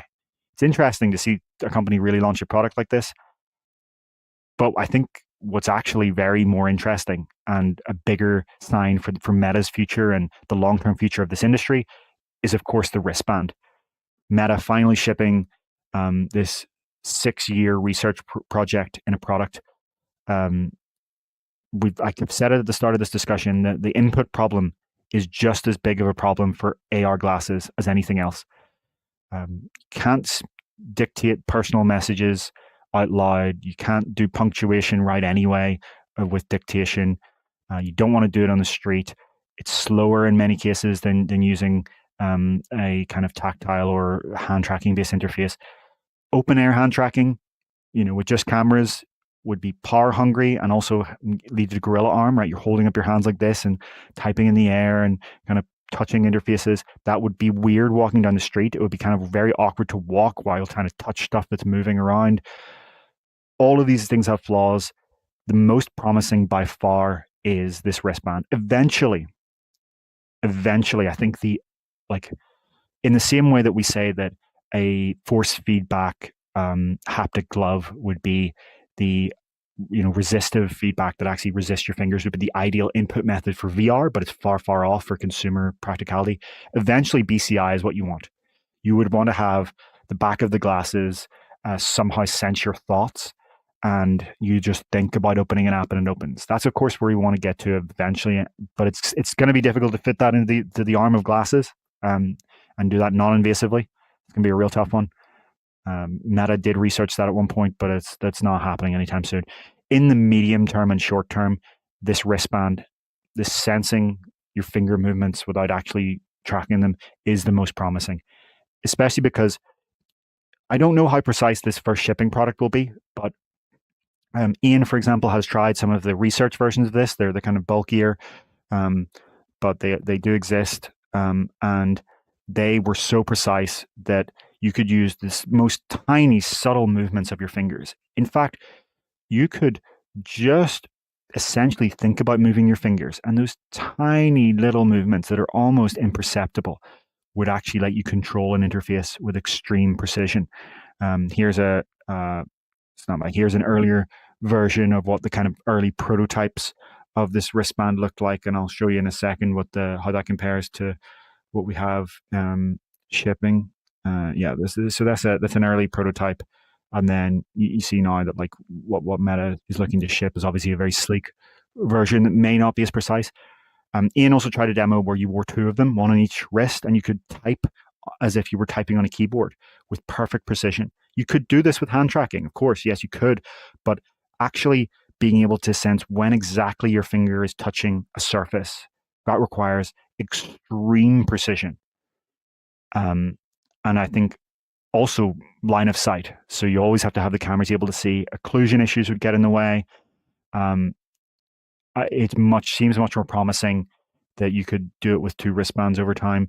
And then another huge advantage of that would be that even if you were in complete darkness, it would work, for example, without having any power-hungry IR LED illumination. Even if your hands were like under a desk of some sort. And then over time, you can imagine even kind of just subtly thinking about where you're moving your fingers could kind of work there. So to top this kind of discussion off before I go into the comments, we strongly suspect that Meta will announce and open pre-orders for Celeste at Meta Connect 2025, which is set for September, and then ship in October. So this year, we don't expect to see a new Quest headset or anything like that. I think that Connect this year will be all about Celeste. It'll be all about adding display to smart glasses and of course the wristband. I still want to reiterate that to me, the monocular aspect here is a massive trade-off. Only being able to see this display in one eye is, I struggle to see why Meta thinks that might not poison the well. I think it's a massive compromise. I would be so much more excited by this product if it was binocular. Maybe all the rumors are wrong and it is binocular, right? I should always say that. We have to keep in mind here that Meta has not actually announced a product. Meta executives have said things in an interview like along the lines of, well, AR glasses are far away, but I think we're going to get like a 20 or 30 degree field of view display a lot sooner than that. So you could argue that they've kind of essentially hinted at the product existing, but they haven't actually announced anything. So all of this is just leaks and rumors so far. But based on what we know, I'm disappointed by the monocular aspect. But it's not just Meta. Google's prototype that they built with Samsung that they showed off at I/O, that was also monocular. One eye, one single eye. And I'll see if I can actually bring up that kind of key image of Google's head of Android XR that was taken at the perfect angle such that you can actually see the monocular display really quite clearly. Yeah, here it is. And that's obviously another issue with all these glasses, right? There are certain angles at which people around you will actually be able to see the waveguide quite clearly. Okay, now to go to the comments. This is going to take a while, folks. Apologies again. When it's a solo show, it is a lot more difficult to kind of process the comments and read out the show at the same time. So apologies for delays here, but we're going to make it work. James O'Loughlin leaving a very nice comment to both us and our industry peers at Road to VR, saying, I just read Upload VR and Road to VR mostly for AR VR news. Nobody else really knows what they're talking about. Thanks so much. We appreciate that. We are just as frustrated as you when we see some of the truly woeful coverage in mainstream tech news about AR VR. It wouldn't be that hard for them to reach out to us or something and ask for details or, to take the time. But in some ways, I like it because it gives us more job security, right? It means that there is a use to specialized magazines, though on a wider, that's a personal kind of selfish level, and mostly I'm joking. On a wider level, I would obviously like there to be more awareness of the details of all this in public. Okay. CJ7 saying they hate the name. I don't like Meta Celeste. Thomas Van Ball making a very funny joke, Meta Quelest. Quinton M saying that they assume it is a code name to throw off leakers, that they refuse to believe that marketing approved that name. I do agree. I'm seeing a lot of people agree with the kind of comments here. Seeing Krugel echo what I'm saying, that voice control is not the way, that we do need a different input device. And that's why, again, all eyes are going to be on this wristband this year. Sampler 19 pushing back on the monocular thing, saying that they have swimming goggles with a monocular display and they don't mind it. For some people, they don't mind it. That is true. I think this probably does vary between people. For me, I do mind it. I'll put up with it, I guess, if it's all there is. But I mean, Meta agrees with this too, right? Reportedly, Meta is going to launch a Celeste 2 in 2027 with binocular display. So, yeah. Rule Van Zedno saying, so Meta is all in on glasses, goodbye VR then. I don't think so, no. I think a company can do two things. Samsung can make TVs and phones. It doesn't mean they're only making phones and they stop making TVs. Volvo can make trucks and cars. There's many examples here, right? You can think companies make multiple things. Apple can make an iPad and a MacBook. They can make an iPhone and AirPods. They don't have to do one or the other. It's possible for a company to sell two different product lines. I promise you, it's possible. Andrew Tech echoing my view on monocular, saying they don't want to buy monocular devices. Sampler saying they don't want monocular either. Yeah, so the comments seem quite torn. I think this is going to be something people have to try for themselves. I wonder if because this is a Meta product that actually won't be sold in Ray-Ban stores or in Sunglasses Hut.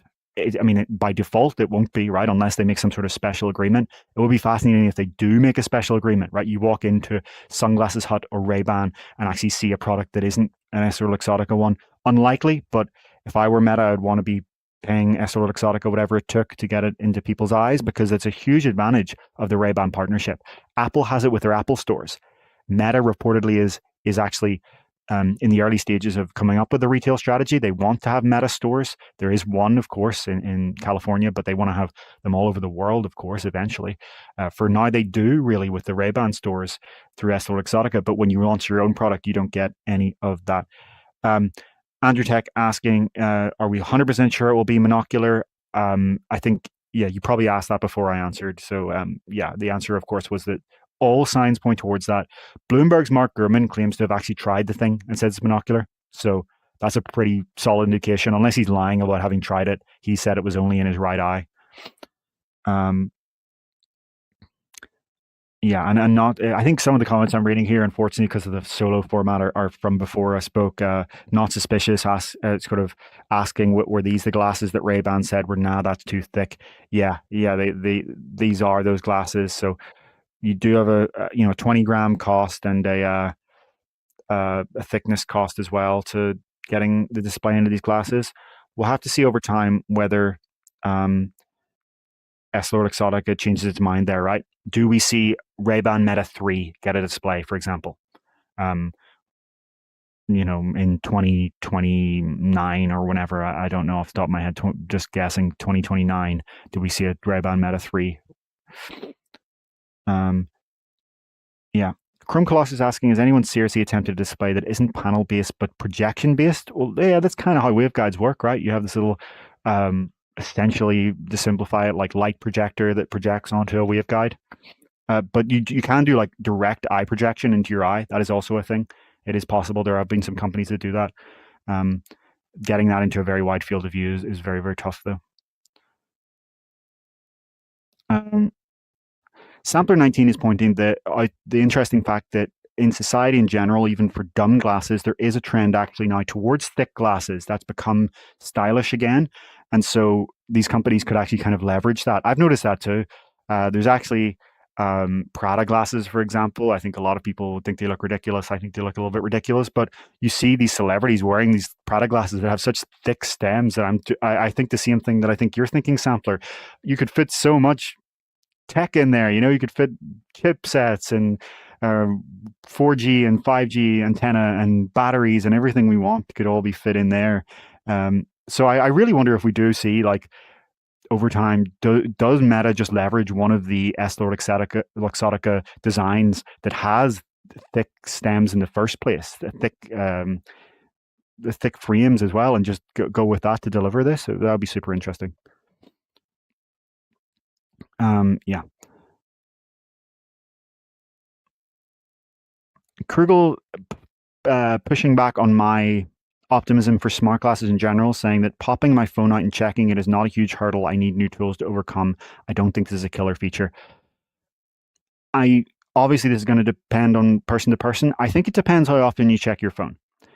In my job, I am getting messages and emails constantly. It's overwhelming. Someone please help me. I'm just kidding, but not kidding at the same time. So I'm constantly having to filter through, is this next message something I need to immediately respond to? Is this a breaking news story that I need to literally spit my dinner out and run to the computer and start writing? Or is this something that I need to worry about 2 weeks from now? And so every buzz on the phone could be either or the other, right? And so I have to take my phone in my pocket, open the message and read through it. You could argue that, an AI at some point will be able to filter out priority there. I've tried some systems that claim to do this. It seems the reliability is not there. You're going to want very close to 100% reliability for that in many jobs, because if it misses something, it's annoying if it gives you too many, of course, and it kind of runs into the same issue.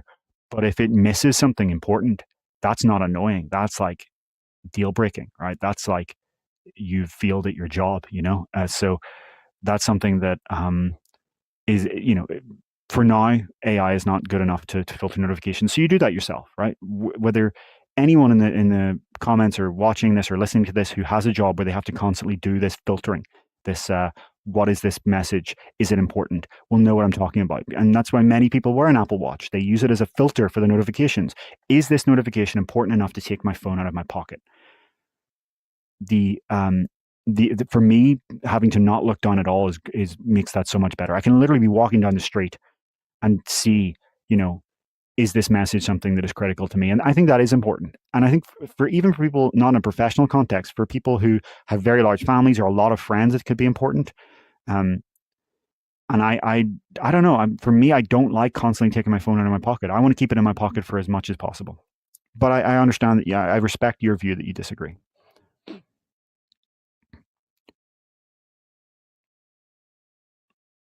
But Krugel is also saying that they think that mapping and live translation is high value. Absolutely. Yeah, so we haven't even talked about the translation use case. And the mapping one is one I really want. I hate looking down at my phone and having to like bump into things while I'm navigating around a city. I think I said that earlier. I really dislike having to look at a phone while navigating. But live translation is a huge one. So already the Ray-Ban Meta glasses today can translate speech.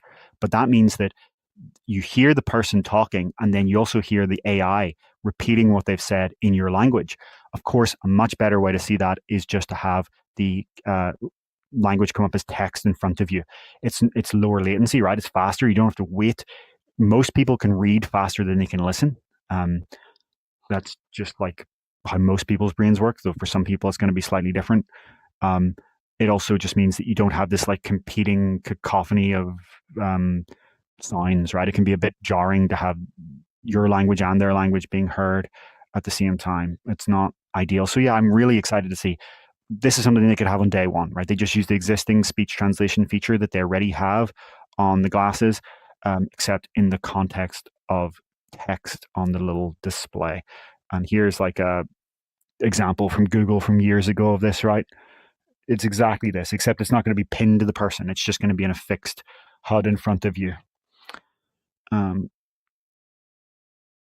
Yeah, you can imagine this is obviously just simulated, but you can imagine how impactful and powerful this can be over time.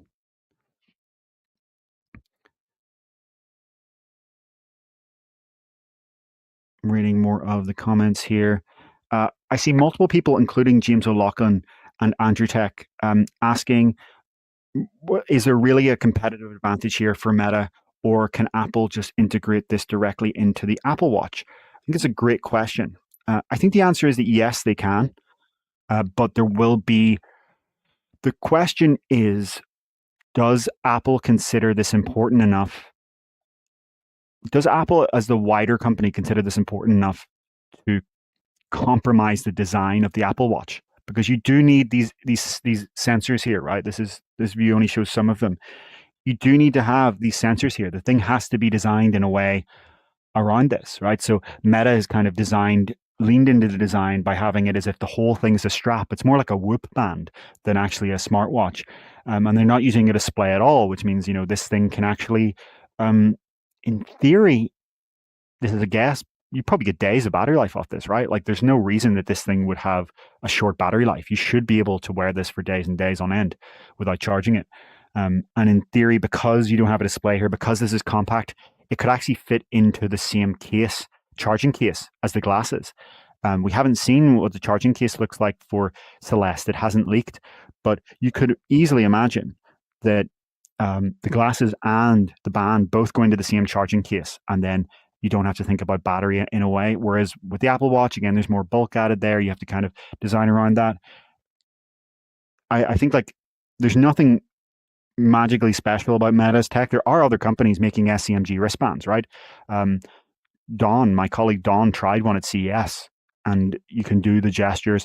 I think like the software is obviously what matters here. The hardware is not magic. Meta has a long lead here. They have obviously 6 years of research. They acquired a company that was working on it even before then. So there is like a decade of work here and continuously. Thomas Reardon is still the lead guy there for this, right? Like he's stayed. It wasn't an acquisition where the people left. He's still there. He's been working on this for a long, long time now. So they do probably have the ability to have a head start, but it's nothing Apple can't catch up with if they throw billions of dollars at it and hire some of the best people, right? It's not intractable. I do just wonder, like, do they care enough to compromise the Apple Watch, or do you get like a special Apple Watch strap? Maybe that's the solution. Maybe I'm overthinking this and they just have a special strap for the Apple Watch that does solve this over time.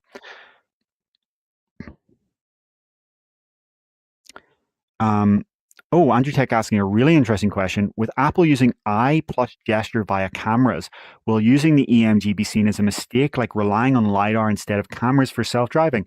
Fascinating question. So when used with Orion, this wristband actually does have the same input method as Apple Vision Pro, because the Orion AR glasses prototype, which Meta is not shipping, it's a $10,000 plus prototype, uses eye tracking. It actually has a very novel way of doing eye tracking in an extremely small form factor, thin glasses. And so it does have gaze and pinch. Gaze and pinch. Look with your eyes, pinch with your fingers. But in Apple Vision Pro, your fingers have to be in view of one of the cameras for that to work. And there are often times where you don't realize this because you kind of get so used to the input method, you expect it to always work. But there are times when I'm using Vision Pro in bed, and my hand is like, I don't know, it happens to be under the cover at the time or something, and I pinch, and then I forget, oh wait, I actually need to make sure some part of the headset can see it. Or the use case I pointed out earlier, where you're walking down the street in winter and you have your hands in your pocket. Well, I can pinch in my pocket with this. You can have eye tracking, right? This works with or without eye tracking. It's the pinch for gaze and pinch or it's just pinch and scroll when you don't have eye tracking. And again, they're so low power as well. You can put you don't have to run any tracking cameras. You don't the Meta Celeste glasses don't have to run a computer vision model to track your fingers. None of that's required. There have also been times with Vision Pro where I'm like my hand's under a desk or something like that, right? I'm sitting in a desk where my hand's just kind of like naturally gravitated under, and I've realized, oh, I've actually blocked the view of my hand from every camera and it doesn't detect it. Also in darkness. Yes, it has higher illuminators, but they're sometimes in complete darkness, it's not going to pick up the pinch as well. All kinds of little use cases. There happened to be like a bottle between where my hand was at the time. These are things you run into when you're using Vision Pro for hundreds of hours, obviously. And I think when you start going out into the physical world, like AR glasses, it's going to become more and more apparent. So I actually do think it's very, very important to be able to have finger pinch detection without cameras. And I think, The Verge actually pointed this out in their Vision Pro review. They had this phrase that at the time I really found, a bit asinine, but over time I kind of get it more and more, where they said it's magic until it's not. Apple Vision Pro's input system is magic. But then when it doesn't work, it's so frustrating. It's like you need, for something to become the dominant input method for a new paradigm of technology, you need a level of reliability that is beyond camera tracking hands. Imagine how frustrated you would be if 99% isn't good enough, okay? Imagine how frustrated you would be if 1 in 100 taps on your smartphone just didn't work. And we're not even at 99% with the Vision Pro, right? Or maybe we are. It's hard to put it into numbers, but you can't have an input system where sometimes it just doesn't work. Imagine sometimes you pressed a key on your keyboard and it just didn't register, or sometimes you clicked your mouse and it just didn't register. Maybe someone in the comments is going to say they've been using the same mouse for 20 years and it doesn't work, but you get what I'm saying here. It has to be 99.9999999%. Nothing's 100%. Sometimes your mouse genuinely will break, of course.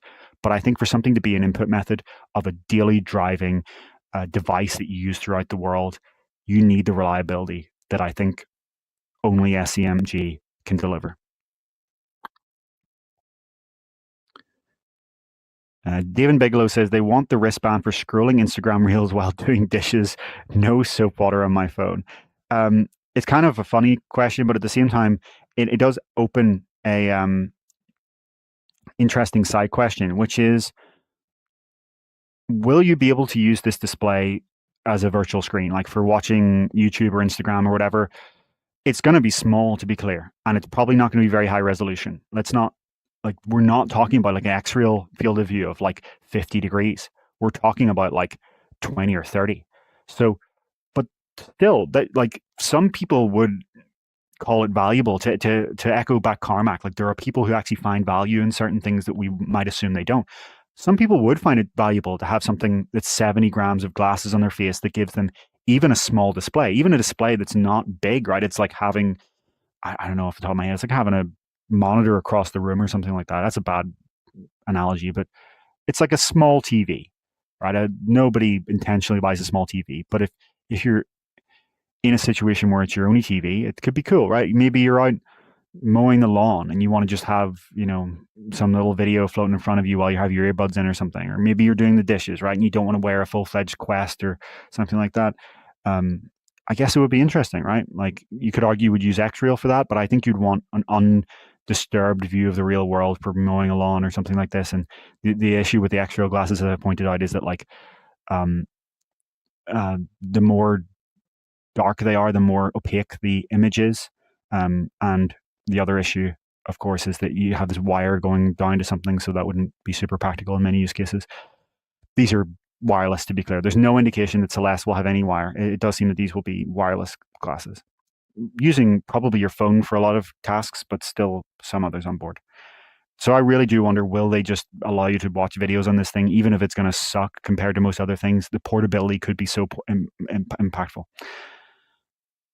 Wayne Lynch says, do we think the wristband will come over to the Quest? Very interesting question. One that Ian is obviously always asking. On one hand, why not, right? Maybe you could imagine them, for example, shipping it as part of the headset next year, the ultralight headset. On the other hand, it doesn't seem like it adds much. I guess you could say the haptics would add something to hand tracking. Okay, so you actually do get haptics, so that would be probably the biggest impact. But you know, other than like the it's magic until it's not thing, the stopping the missed pinches when you're in the dark or under a table or something like that, it wouldn't have as much value. This thing is probably going to be like priced on the order of 200 to 300.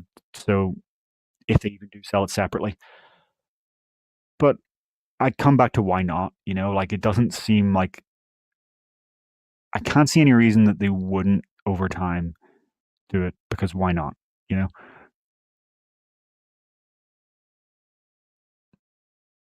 Okay, let's read some more. Quentin M saying the wristbands are going to end up being a smartwatch. I wonder, again, asking the Apple question. Yeah, so again, the more you add to a watch, the less of the battery life, right? So personally, I don't wear a full-fledged smartwatch. I own a Pixel Watch 3, but I'm going to sell it because I don't use it because I hate that you have to charge it every day. And I don't find that much value out of it. I actually just use a Fitbit Luxe today because it's the lightest one. It feels like I almost forget it's on my wrist. It's like a little wristband and it shows the time. The only thing I want on this is a little e-ink display that shows the time. There's nothing else I want on it because the whole point is the glasses should be able to do the rest. And a lot of people use a Whoop today, right, for the similar reasons. When my Fitbit Luxe, I get like a week of battery. With the Whoop sensors, you get the same thing. A smartwatch, it's more weight on your wrist. It's something you have to charge. I wonder if I wonder if the opposite will happen. People are saying that the wristbands will become smartwatches. I wonder if smart glasses over time will reduce the appeal of smartwatches. Smartwatches being defined as full-fledged color displays on your wrist. But we have heard reports that like Meta does plan to actually just make its own watch, right? So just take this and do the other thing. So yeah, look, over time, yes, probably the Apple Watch will have this eventually, and Meta will also make a similar thing to the Apple Watch. It seems like it'll be both, but I think a lot of people will actually just opt to have the little band like this. Craig Melville saying they could use the same gaze and pinch with an Apple Watch. Yes, you could. You could do gaze and pinch with an Apple Watch, yes, but you can't do some of the more precise gestures. So I often say that the Apple Vision Pro's system is look with your eyes and pinch with your fingers, but there's more than that. How do you scroll, right? You go like this, right? You pinch your index finger to your thumb and you pull up or down. These kind of things, you can't sense that with an Apple Watch very well. You could try with an IMU, maybe, but I think like when it comes to like how are you holding the pinch? Like you can detect like this part, the actual pinch, but whether you're still holding it or moving off, that's the part that the Apple Watch finds a lot harder to know, right? It doesn't know. It's more just like the moment that your thumb hits your finger, an Apple Watch can figure that out with its sensors today. But whether you keep your finger on your thumb, that's the tough part. That's the real tough part. Also, there's other more complicated ones. Like how do you know how to pinch to zoom on your phone, right? Like this. On Apple Vision Pro, you go like this, right? And pull in and pinch. So that's the other two-handed interactions. But it's certainly possible that you could do a simple interface by just the gaze and pinch. Sure. Eye tracking, though, is not something I expect to be on affordable smart glasses anytime soon. So we do not expect that Celeste will have eye tracking, for example. That is Orion we're referring to. And so you're going to always need a system that works even on the cheap ones, right? Cheap is not the right word. The more affordable ones. Like I said, I do expect that HUD glasses will get down to 700 or 800 within the next few sort of years. I think this is going to be the first generation that's, 1,000 to 1,500. I could see the next gen being, 800 or something like that, maybe just under 1,000, and then going down over time. And eye tracking is adding more cost, more power, more complexity, more weight, et cetera, et cetera. Okay. A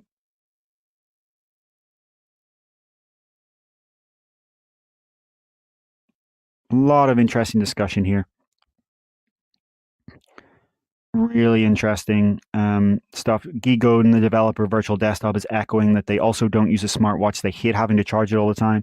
Same. I put my Fitbit Luxe on and I charge it once a week, and it charges so quickly because it's such a low power device. I take it off while I shower. By the time I'm out of the shower, it's pretty much charged. Pretty much. So that's the advantage of this again. This thing would use almost no power. I don't know what battery size they'll put in it. It depends on things like that. But in theory, there's no reason they couldn't make this last all week. Haptics being the big dark horse there. If you're blasting the haptic engine all the time, that's going to be a big difference. It's quite similar to the touch controllers, right? If you don't use haptics, your touch controllers will last months. The actual most power hungry thing that your touch controllers do for your Quest is the haptics, believe it or not. So it's your battery life is actually more a measure of how much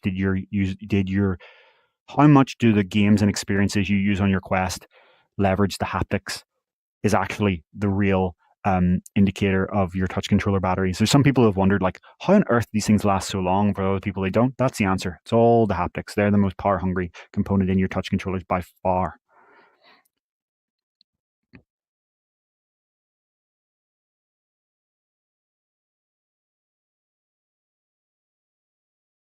So James O'Loughlin suggesting that they believe that the wristband will be included with Meta's next headset, the next headset next year, which they believe will be called something other than Quest.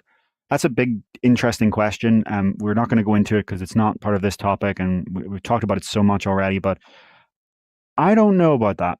If you put a gun to my head and I had to guess, I would guess Quest Air. But I have no idea, to be clear. It could be anything, right? You're absolutely right to say it could be something else. What I do know from our sources, absolutely, without question, it will run the same Horizon OS as Quest headsets. It will run the same operating system, access the same Horizon store. It will be the same software experience on different hardware.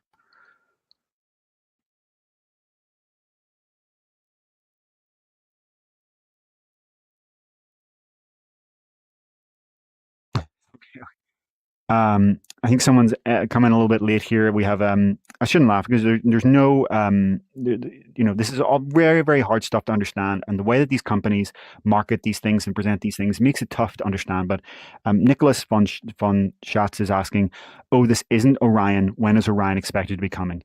Yeah. So before we move on to this topic, I want to be very clear about this. So this product coming this year, Meta Celeste, the HUD glasses, this is a small field of view fixed display in one eye. So it's 20 or 30 degrees of your field of view in one eye that shows a fixed heads up display that shows contextual information like notifications, turn by turn navigations, messages, the music you're playing, weather, things like that. Okay. It's like a giant smartwatch that follows you around in the air. That's a terrible analogy, but please bear with me. That's what this is. It does not have hand tracking in terms of the ability to track the position of your hands positionally. It doesn't have positional tracking, so it can't put virtual objects in the world. It can't make a display that floats in the air that you can, look around and it stays in position. It can't do anything like that. That's not what this is. It's not augmented reality. These are not AR glasses. Orion was a prototype shown last year of full AR. It did have everything I just said. It had displays for both eyes with a 70-degree diagonal field of view. So you can have a very large area. And because it has positional tracking, you can anchor virtual displays in the real world, right? You can put virtual objects in the real world. I could put a Pikachu on the ground if I wanted to. Anything like that can be done in Orion. Let me see if I can bring up some sort of image to illustrate what I'm talking about right now. Orion was a prototype of that. However, Orion is a ridiculously expensive prototype that is completely unshippable. It's also way bulkier than even Celeste, right? Look at the bulk here.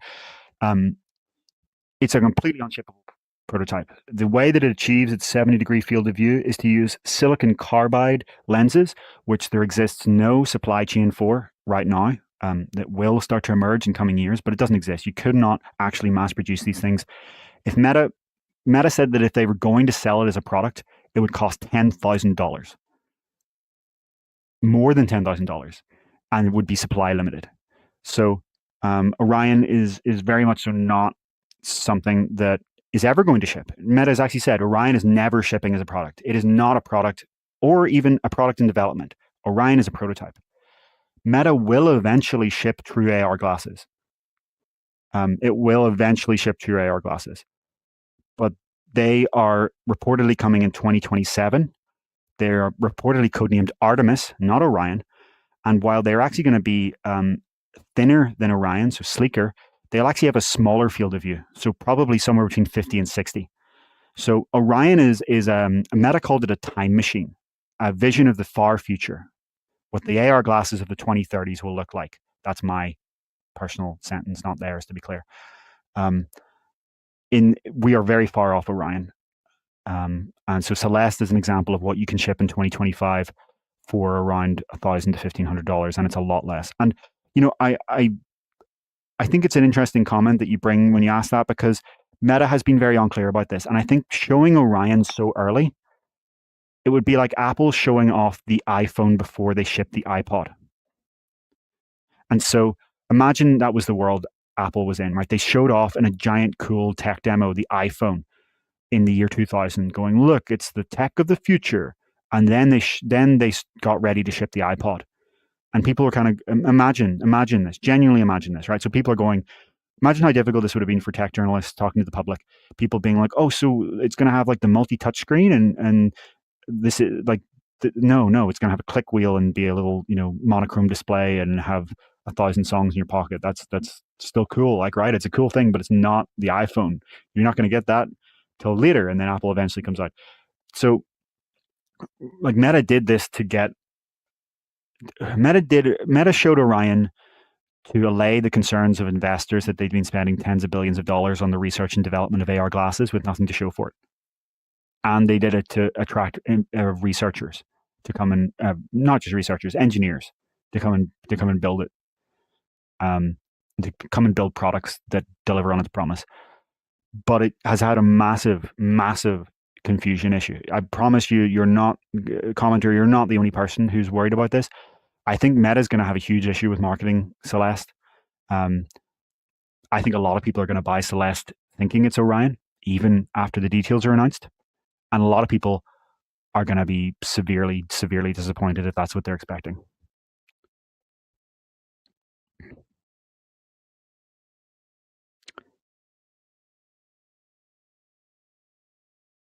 So, like,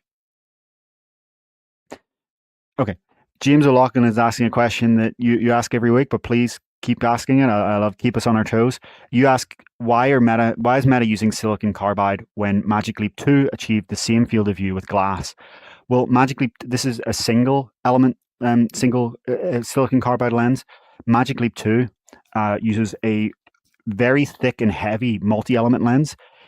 Even with all of the compute off-boarded, Magic Leap 2 is the only XR product that I know of that does the puffin thing we're talking about. It does offload all of the compute and battery into a puck. This is only display up here. It's only display and sensors, and yet it's still 230 or so grams, right? So, and you can see why they've had to kind of have this headband design to kind of offset that compared to a traditional glasses design. Part of this really is because there's so much going on in the optic system. It's not just the segmented dimming and things like that, the dimmer layers. It is actually, look at just the eyepiece, look at all of this. Look at this entire stack. This is a really thick and heavy issue. It also blocks out a lot of light, even by default, so you don't get full transmissibility. So the more layers you put in, the more you add to weight, the more you add to cost, the more you add to how see-through the glasses can be. So if I actually bring this up, notice that you can't actually see through. I'll try and bring up a better image that isn't this, but you can't actually see through Magic Leap to the same extent that you can with something like Orion. So that, if I bring this up here, you can actually see this here quite clearly, that there's a real thickness to this. And that's fine, to be clear, for what Magic Leap 2 is doing. I'm not criticizing them. When you're making a product for enterprise to use in a factory or a design studio or whatever, that's fine to make. That's a really good form factor, actually. Good on them. Cool. It's great. I'm not criticizing Magic Leap at all. I want to be clear about that. I think, you're right to point out, James, that Magic Leap has pulled off something really quite incredible with Magic Leap 2. But that's not, you can't put that into a pair of everyday glasses. The majority of human beings do not want to walk around the street looking like that. That's some people do, but most people don't. And the pitch here is that when we talk about AR glasses, not only do they have to be appealing from a stylish perspective, they have to be able to accommodate your prescription, right? And be something that you can wear down the street and wear all day long. So Magic Leap 2 does it, but not in a form factor that could scale down to smart glasses, is kind of the answer to your question. Mindweaver has asked an interesting question. Do you think Mark and Boz, Mark Zuckerberg and Andrew Bosworth, have Orion glasses they use daily? So yeah, they do. They do. There was an interview that Andrew Bosworth did where he was wearing them, and he actually said that he had like his interview notes floating in front of him while he was in the interview. So very, very kind of funny, but that's the perk of being the CEO or the CTO of multi-billion-dollar technology company. I guess you do get to use the secret prototypes. Well, they're not secret prototypes anymore; the public prototypes for yourself.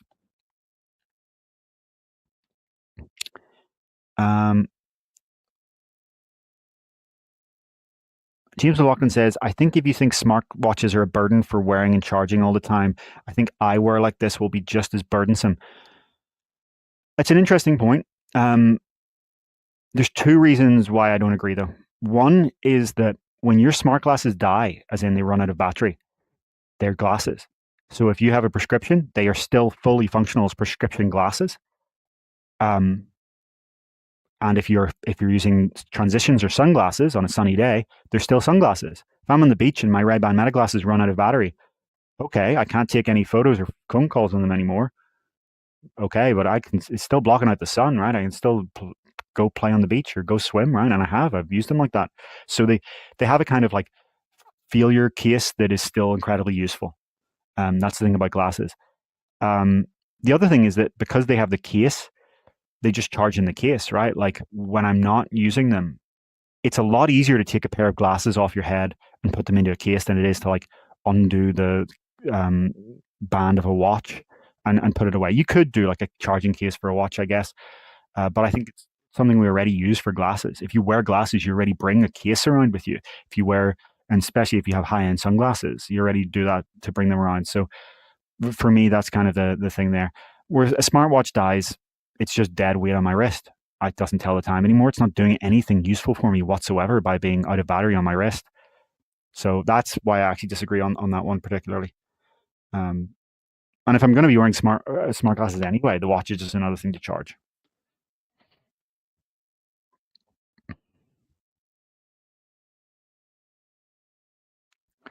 James O'Loughlin's saying that if they shipped Orion at $5,000 for super enthusiasts like the HoloLens 1, it would have been a game changer.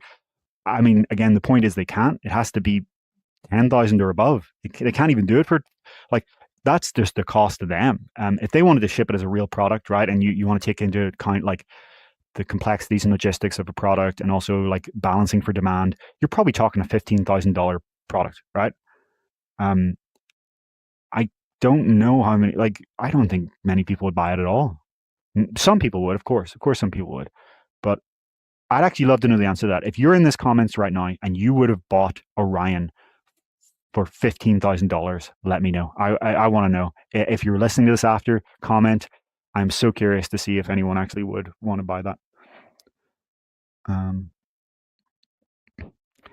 Rudel says, imagine Meta giving us Beyond 2 like glasses, maybe with outside mini PC pack to make it standalone. That's what most of us Quest users want. I mean, that's kind of what the Puffin headset next year is going to be, right? It's going to be a very sleek headset that has tethered compute. You're not going to get like I mean, yeah, that's what it is, but it's going to be a compute puck that fits in your pocket rather than a mini PC. But there's nothing to stop you from bringing around a mini PC as well to power it, right?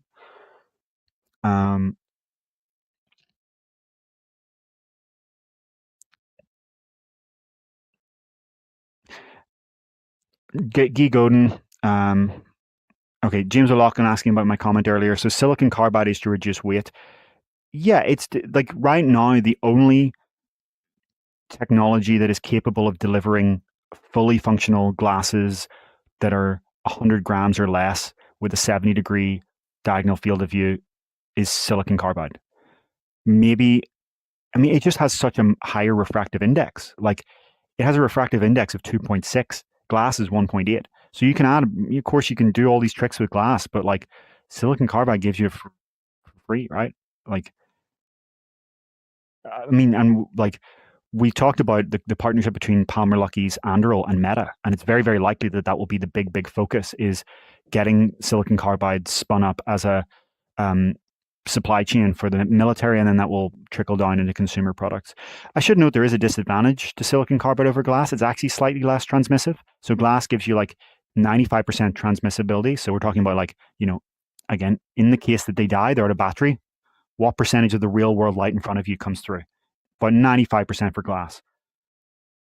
For silicon carbide, it's actually about 80%. So there is a slight trade-off there, but I think most people would probably take that trade-off for the field of view. But that does actually, that's not insignificant, right? That if you were to wear Orion down the street, you actually always will not, you'll lose 20% of light. But as I said earlier, with Magic Leap, it's worse than that, right? Because you're doing multiple layers of glass, you actually get worse than that in the first place. Okay, a lot of interesting comments here. Geek Godin pointing out that Meta is always doing this by showing stuff in their lab that they don't ship. Kodak avatars, Orion glasses. Geek Godin's claiming neither of those will ever ship, Kodak avatars or Orion. I mean, I got to disagree with you on the Kodak avatars. Apple has essentially shipped something very close in Vision OS 26. I don't see any reason why Meta is not going to be able to do that in the next couple of years. And I mean, there's nothing fundamentally impossible about it. Apple has shown that it's possible to get most of the way there already. So give it a couple of years and yeah, they'll ship that. Orion, I agree with you. There's a much bigger question whether they can ever actually, well, not ever, but anytime soon, ever ship anything that lives up to that. It's going to be tough to get. Yeah. And I think what Ian would say if Ian was here, Ian would, of course, point out that, he would say that this clamor to get this wide field of view optics from transparent AR systems is pointless because VR style systems with pass-through cameras and lenses and displays will just get so much slimmer and lighter and better that it won't matter, right? Like you can already do all the things we're talking about being able to do on a $15,000 pair of glasses today on your $300 Quest 3S, right? You get a wider field of view. That 70 degree of Orion that we're talking about being almost impossible to achieve, it's nothing. Your Quest 3S has like 110, 115 degree diagonal field of view. You're already there, right? You have that. So the issue, of course, is that you're seeing the world through a pass-through camera, but that's going to be solved. That's an engineering problem. That's just getting higher resolution cameras with less grain and, doing better processing of it with better ISPs, better DSPs. All that's solvable engineering problems. You could say, oh, well, you lose your peripheral vision. You're going to have open periphery designs, right? Quest Pro already did it years ago. Samsung's headset's about to do it in a couple of months.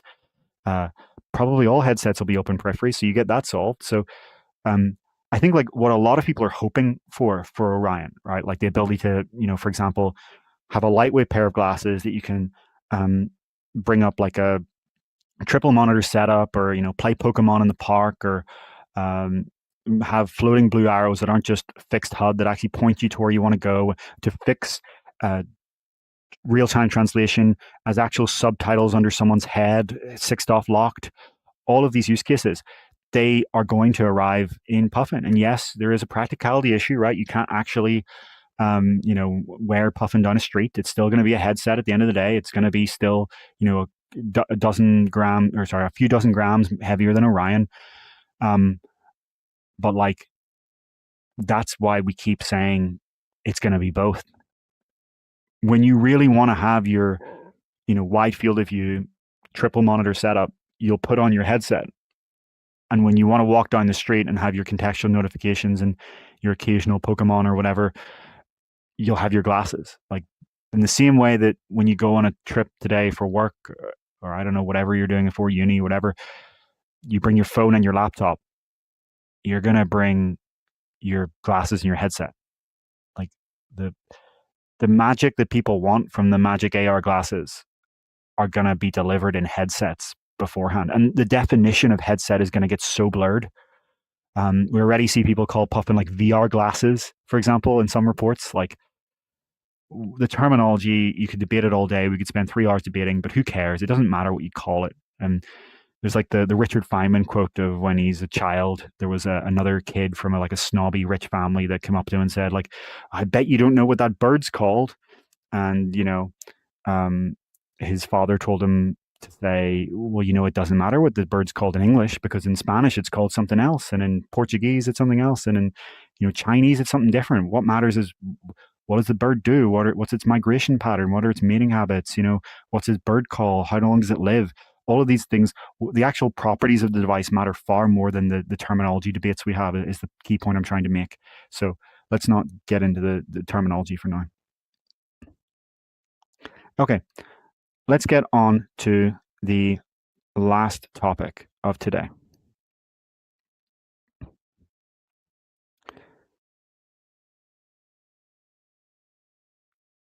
Apple.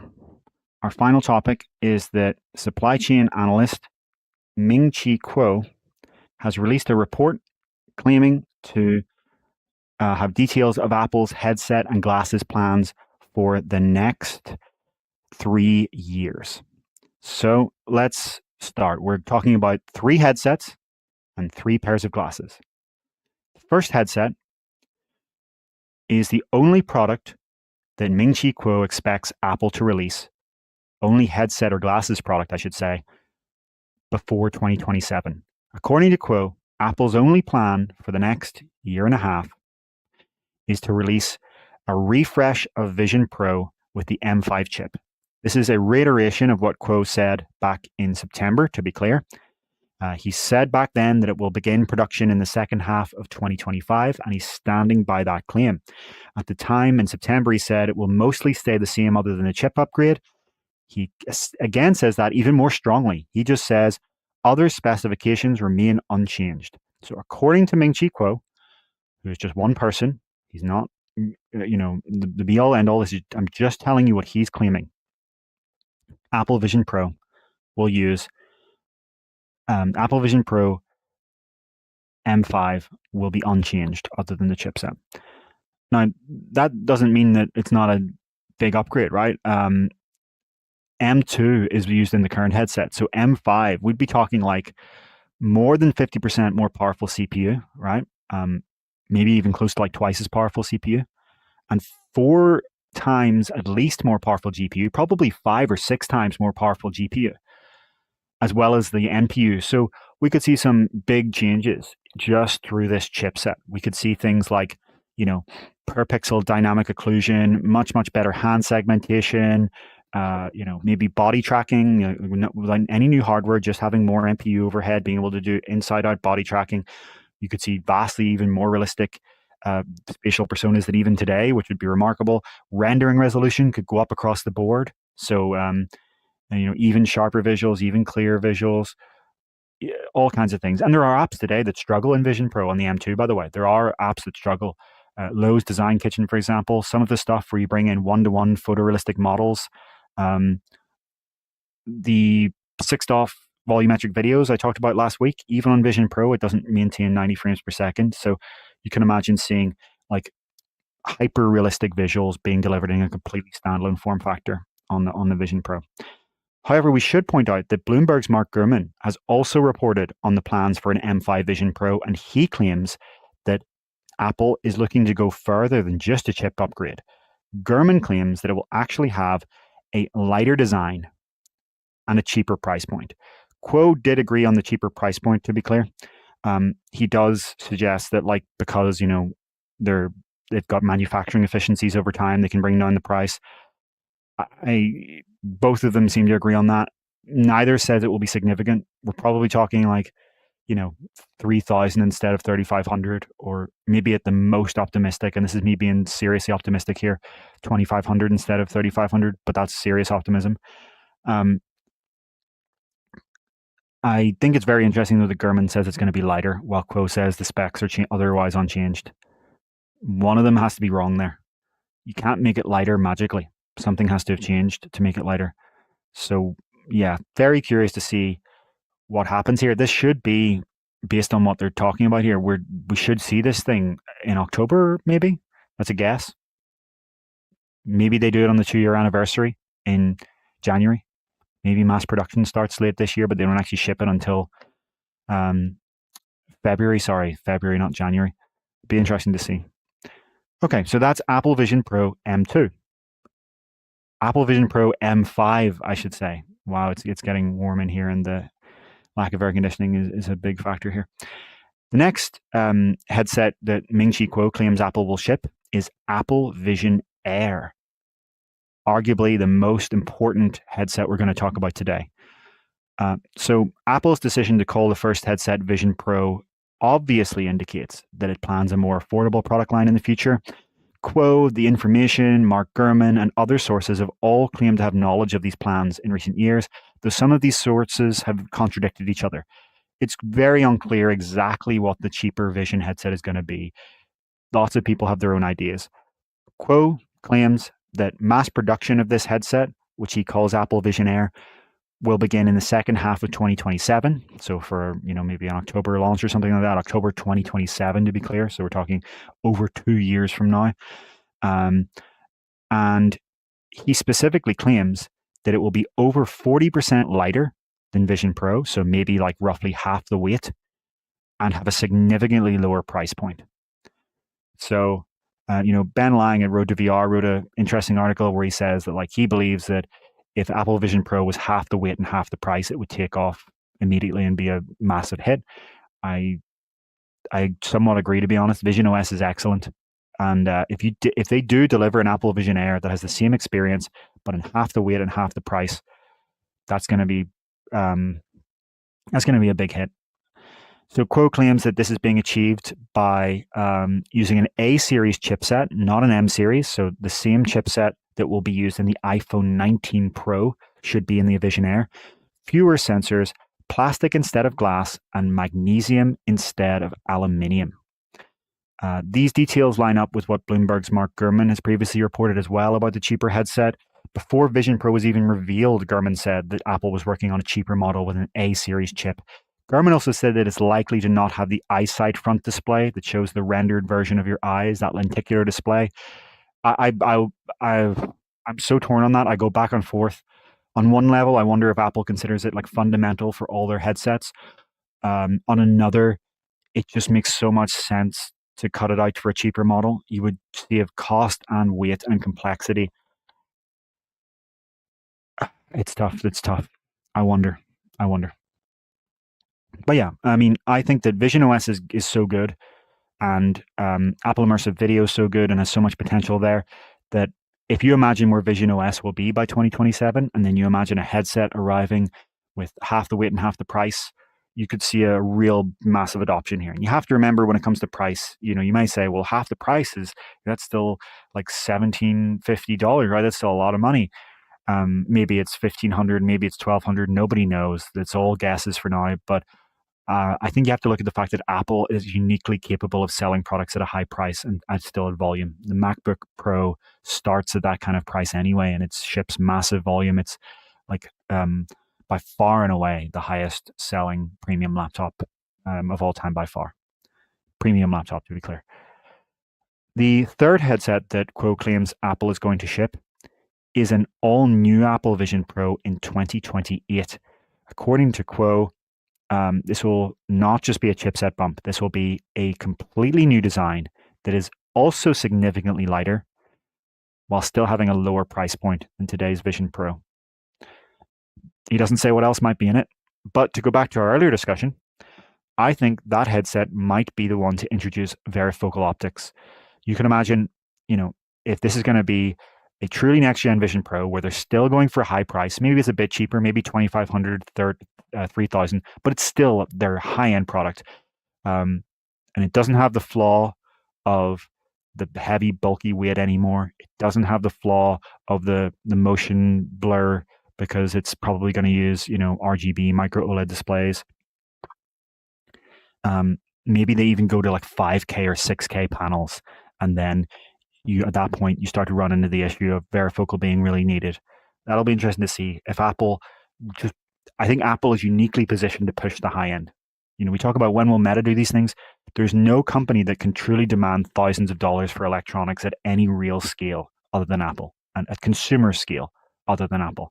And I think that, like, that is probably the product if you're looking for like what's going to go full scale, what's the best mixed reality headset you can make for the price.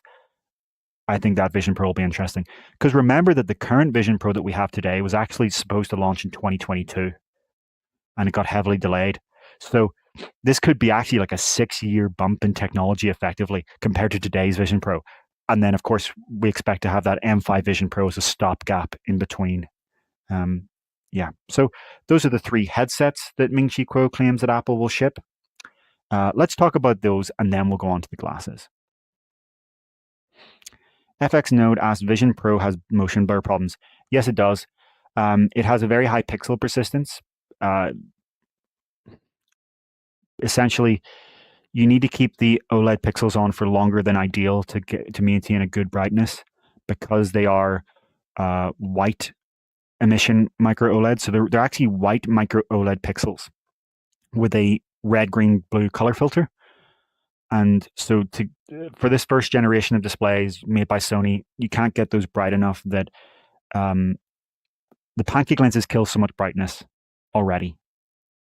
So you then need to you then lose even more brightness by using low persistence where you only have the pixels on for a certain amount of time. The more you have the pixels on, the more blurry the image will seem. So you need to have them on for only a fraction of every frame. It's called the duty cycle or the persistence, the pixel persistence. And it's a little bit too high. So it is something you'll notice, right? Quest has excellent motion clarity. So does Valve Index and stuff. You turn your head right now, even in this Quest 3, this Quest 3S I'm in, and like everything's really nice and smooth. I'm not seeing any motion blur of any kind. You maybe take it for granted. If you've never tried a headset with high persistence, you'll take it for granted. In Vision Pro, there is always a little tiny bit of motion blur. That means that, there is not as good motion clarity as there is on Quest. And so, yeah, it is an actual real trade-off. I mentioned it in my review. I think there's like 3 trade-offs of Vision Pro, right? The 3 things that if they could get rid of it, it would be an incredible product. It really is a great product, but I mean it would be incredible. The price, the weight, and the motion blur. If they could get rid of all 3 of those things, 4. The price, the weight, the motion blur, and the narrow vertical field of view. If they could expand the vertical field of view, get rid of the motion blur, make it affordable, and make it not so heavy it's uncomfortable to wear, it would be an incredibly popular product. It would be really, truly a mass market breakout hit, I think. But it does have all those flaws, right? Yeah.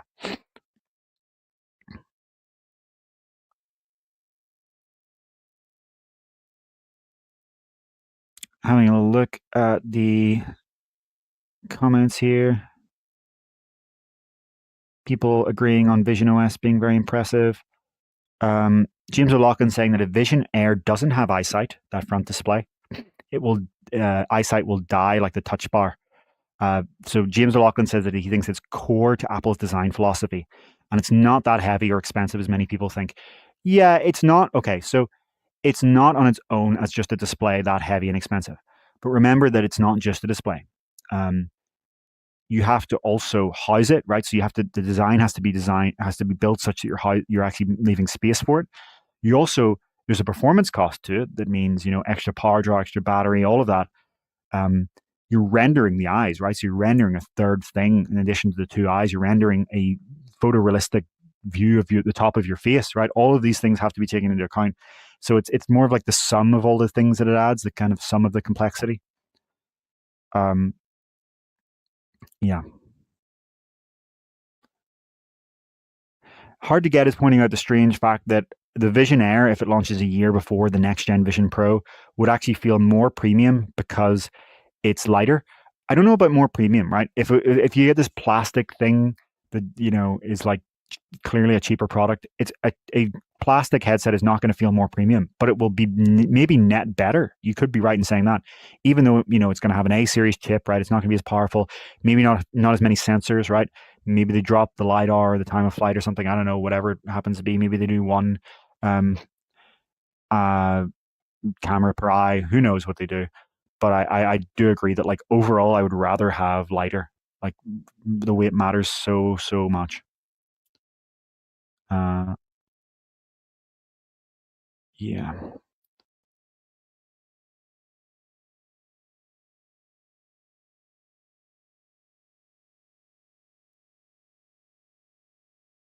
Just reading through some of the comments here. Some very, very interesting takes here. David Bigelow saying that like Apple's timeline here of only refreshing Vision Pro after 2 years, and then 3 years later, or 2 or 3 years later, coming out with like a true next gen is kind of brutal for buyers. Yeah. I mean that's right. We're still in the early days of this, and you're not going to get something that lasts for a long time. If you bought the Quest 1, you might feel the same way, right? James O'Loughlin saying that they agree that the glass in the front is a design flaw, and both his and Ian's have got a crack, and others too. Yeah,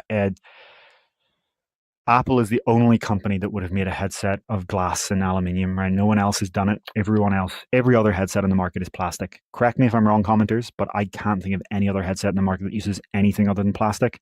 And I wonder, like, if the Vision Air truly does come in 2027 using plastic, I wonder if the feedback to the weight reduction there is so great that people just go, please, I don't want your fancy ass glass. It looks so nice. It looks beautiful. I do care about aesthetics. I'm sorry, I'm shallow.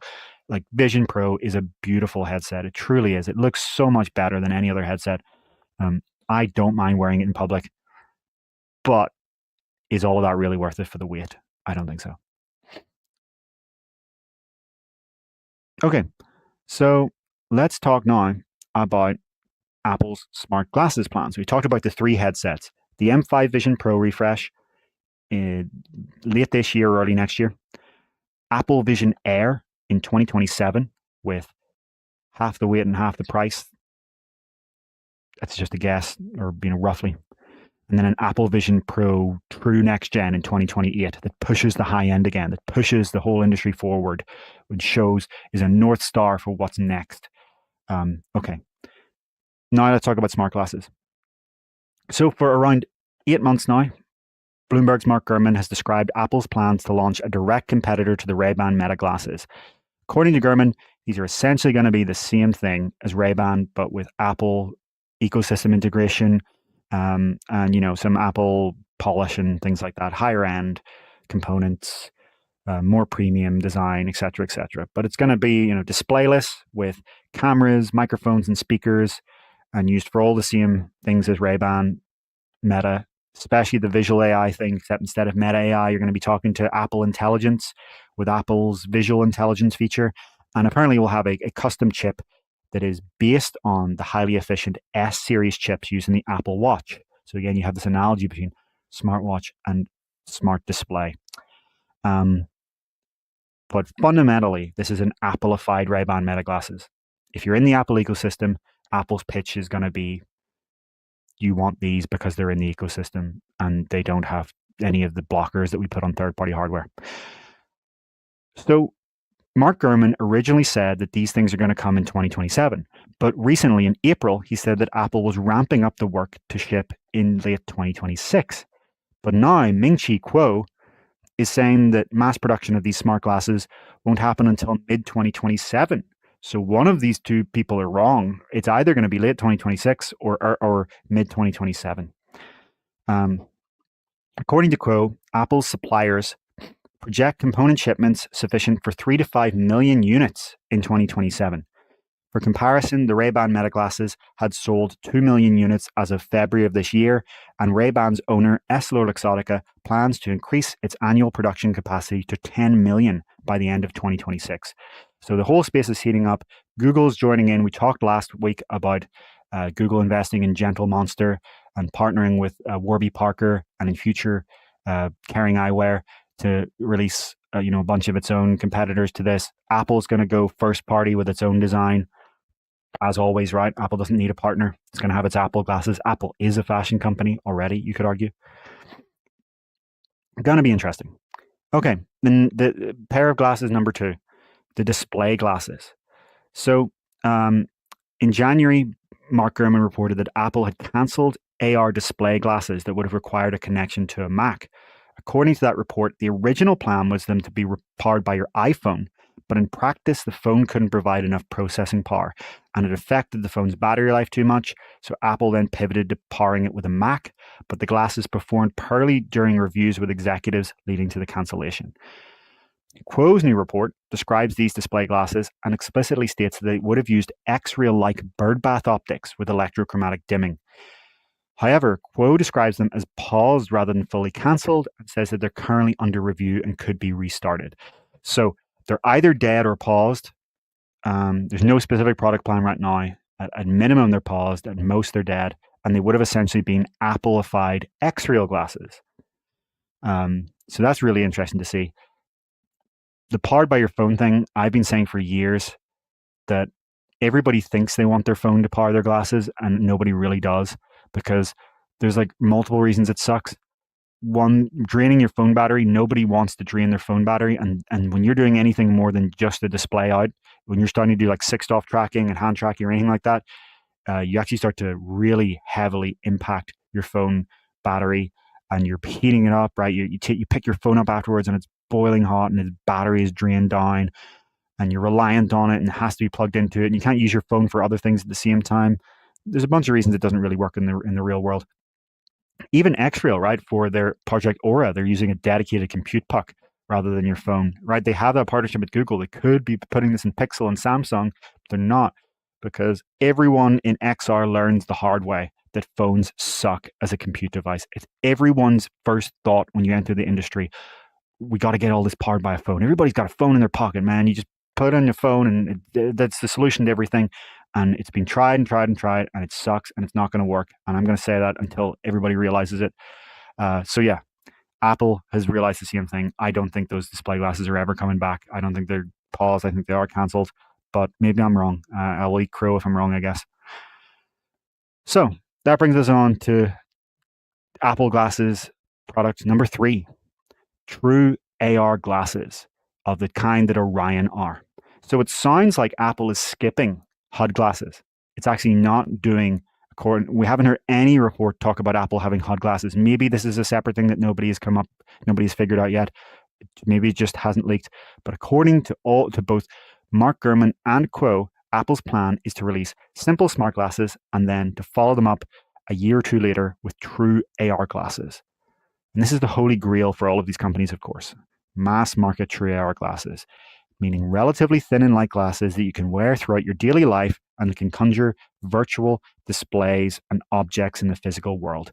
Earlier this year, Mark Gurman claimed that Tim Cook is hell-bent on releasing industry-leading AR glasses before Meta, and Gurman cited sources claiming that Cook cares about nothing else and that they're the only thing he's really spending his time on from a product development standpoint. So this is going to be the big hardware race of the next of the 2030s, I would say realistically. We're going to get some products in the late 2020s, but they're going to be initial rough early adopter products, prosumer early adopter products. When we're talking about like the good ones that people buy on at mass scale, they're going to arrive in the 2030s. Gurman had previously said that Apple executives expect 2028 to be the absolute earliest that they can ship true AR glasses. Now, Ming-Chi Kuo claims that Apple plans mass production in late 2028 using LCOS displays with waveguides. The same thing we expect to be on Meta's Artemis glasses in 2027. The same thing we expect to be in Snap's specs next year.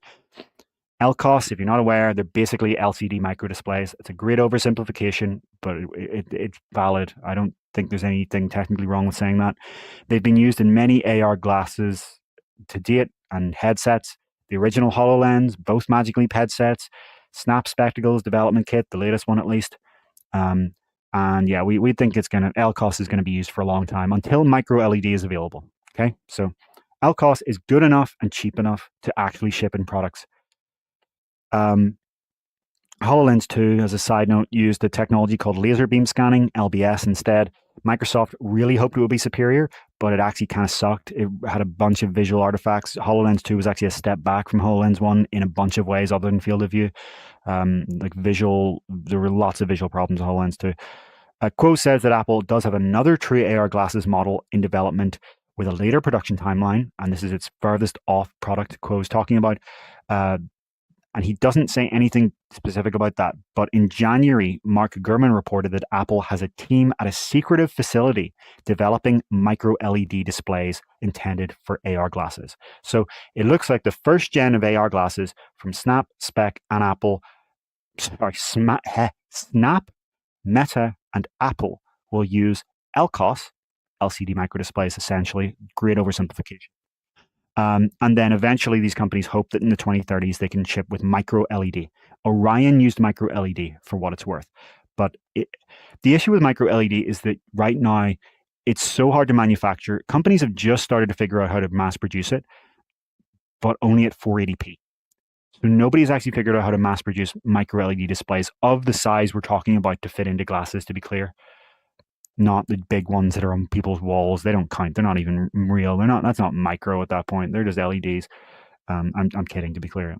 They can call it micro LED all they want. But in the context of glasses, what we care about, micro LED today and in the near future, nobody's got one past 480p. So if you want a serious resolution, you need LCOS. In theory, micro LED will be the ultimate display system of all kind.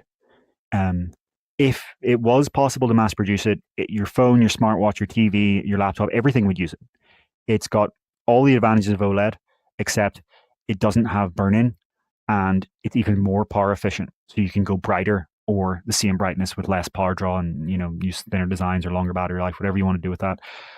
And so that's obviously ideal for AR glasses, right? You can get really, really, really bright with really low power in a compact form factor, right? They're also smaller than LCOS in theory. All of this is in theory. Nobody's figured out how to mass produce it yet. And excellent image quality, right? All the fundamentals are just great. You would have, perfect contrast and punchy colors. But yeah, again, 480p today, it is very much so in the research labs level. It's like the silicon carbide thing. So like the AR glasses you will be wearing in 2040 are, I'll make this statement. If I'm wrong, cool, I guess. If something even better comes up, great. Are going to be using, probably silicon carbide lenses and micro LED projector displays. But for now, there's going to be a long time between then. So the rundown. If Ming-Chi Kuo is to be believed, Apple's only near-term plan headsets is a refreshed Vision Pro with an M5 chip, and the company has no product plans for 2026. Come 2027, though, according to Kuo, Apple intends to release a significantly cheaper and lighter Apple Vision Air alongside a Ray-Ban Meta smart glasses competitor integrated into the Apple ecosystem. And then the year after, in 2028, Apple, according to Kuo, would ship a truly next-generation Vision Pro and its first true AR glasses. As always, though, we should caution that Kuo is not always accurate. Some of his claims contradict other people's reports. It's very interesting to speculate with all of you about this and to run all this down, but read this more as an indication of Apple's general direction. Based on conversations with suppliers, because that's where Kuo gets his information. He's a supply chain analyst. This is not a leak from Apple. This is not Apple's big secret document, what we plan to do. This is what Kuo has ascertained from talking to suppliers that Apple uses in China and Taiwan and elsewhere. So that is our discussion for today. Let me read some comments here. I'm going to have to go very, very soon, but I'm glad we made time for this. Anyway, Craig Melville asked, can Orion handle things like object occlusion? That's a great question. We didn't get to try Orion. I'll have to ask someone that did. I don't think it does right now. I think in theory, there's nothing that would stop it from doing it. You would need to just run the computer vision algorithm to do, stereo disparity and generate a depth map. I think there's very limited compute on board. So Orion uses a distributed compute system where like the computer vision is done on board. And then the rendering is done on the compute puck in your pocket. So you would have to do the occlusion realistically on board. And you need to get that high bandwidth data directly from the sensors. It's just a matter of scaling of compute, though. There's no reason it couldn't in theory. But once again, Orion is not a product. It is a prototype.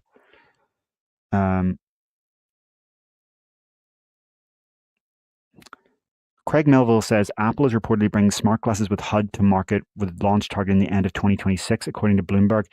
So no, I mean, please, someone correct me if I'm wrong, but I've read all of Mark Gurman's reports, and he has never mentioned a HUD for the Apple smart glasses. In fact, he specifically said that he thinks the hardware will essentially be the same as the Ray-Ban Meta glasses, but with Apple polish. And he's listed, speakers, microphones. He's never said a HUD. So your comment appears to be a copy paste from some other outlet. I would wonder if perhaps that outlet has read Gurman's report wrong. But please do link me to that report, Craig, as I would love to read it and see if I've somehow missed something. But again, I've read every single one of Gurman's reports on these smart glasses, and not once has he ever mentioned a HUD that I've read. But perhaps I've somehow missed it.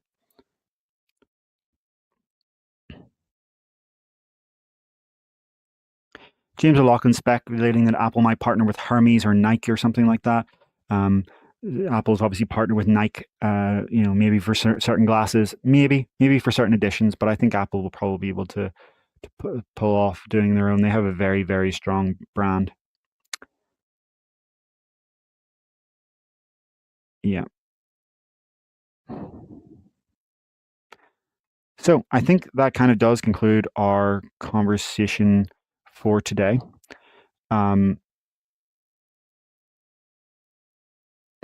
Yeah, I think that's it. James O'Loughlin points out that Apple has also apparently been exploring AirPods with cameras. I color me skeptical of that. Immediately when that report came out, there was someone in our industry, a woman who pointed out, well, then I couldn't use them. Her hair covers her ears. So, I mean, there are lots of men whose hair covers their ears as well, right? If your hair covers your ears, that's a product that no longer works for you. I think a lot of companies are going to learn the hard way that glasses are the right form factor for AI.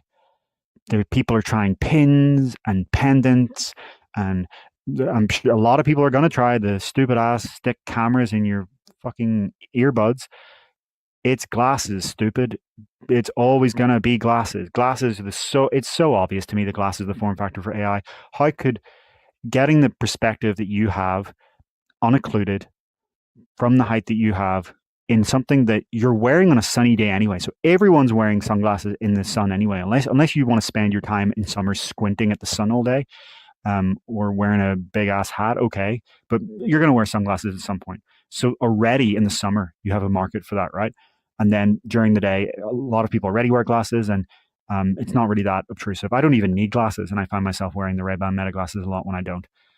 Maybe people decide to wear pendants or whatever, but I don't know, the earbuds thing it's not going to work with a lot of people's hair. It's also going to be occluded often.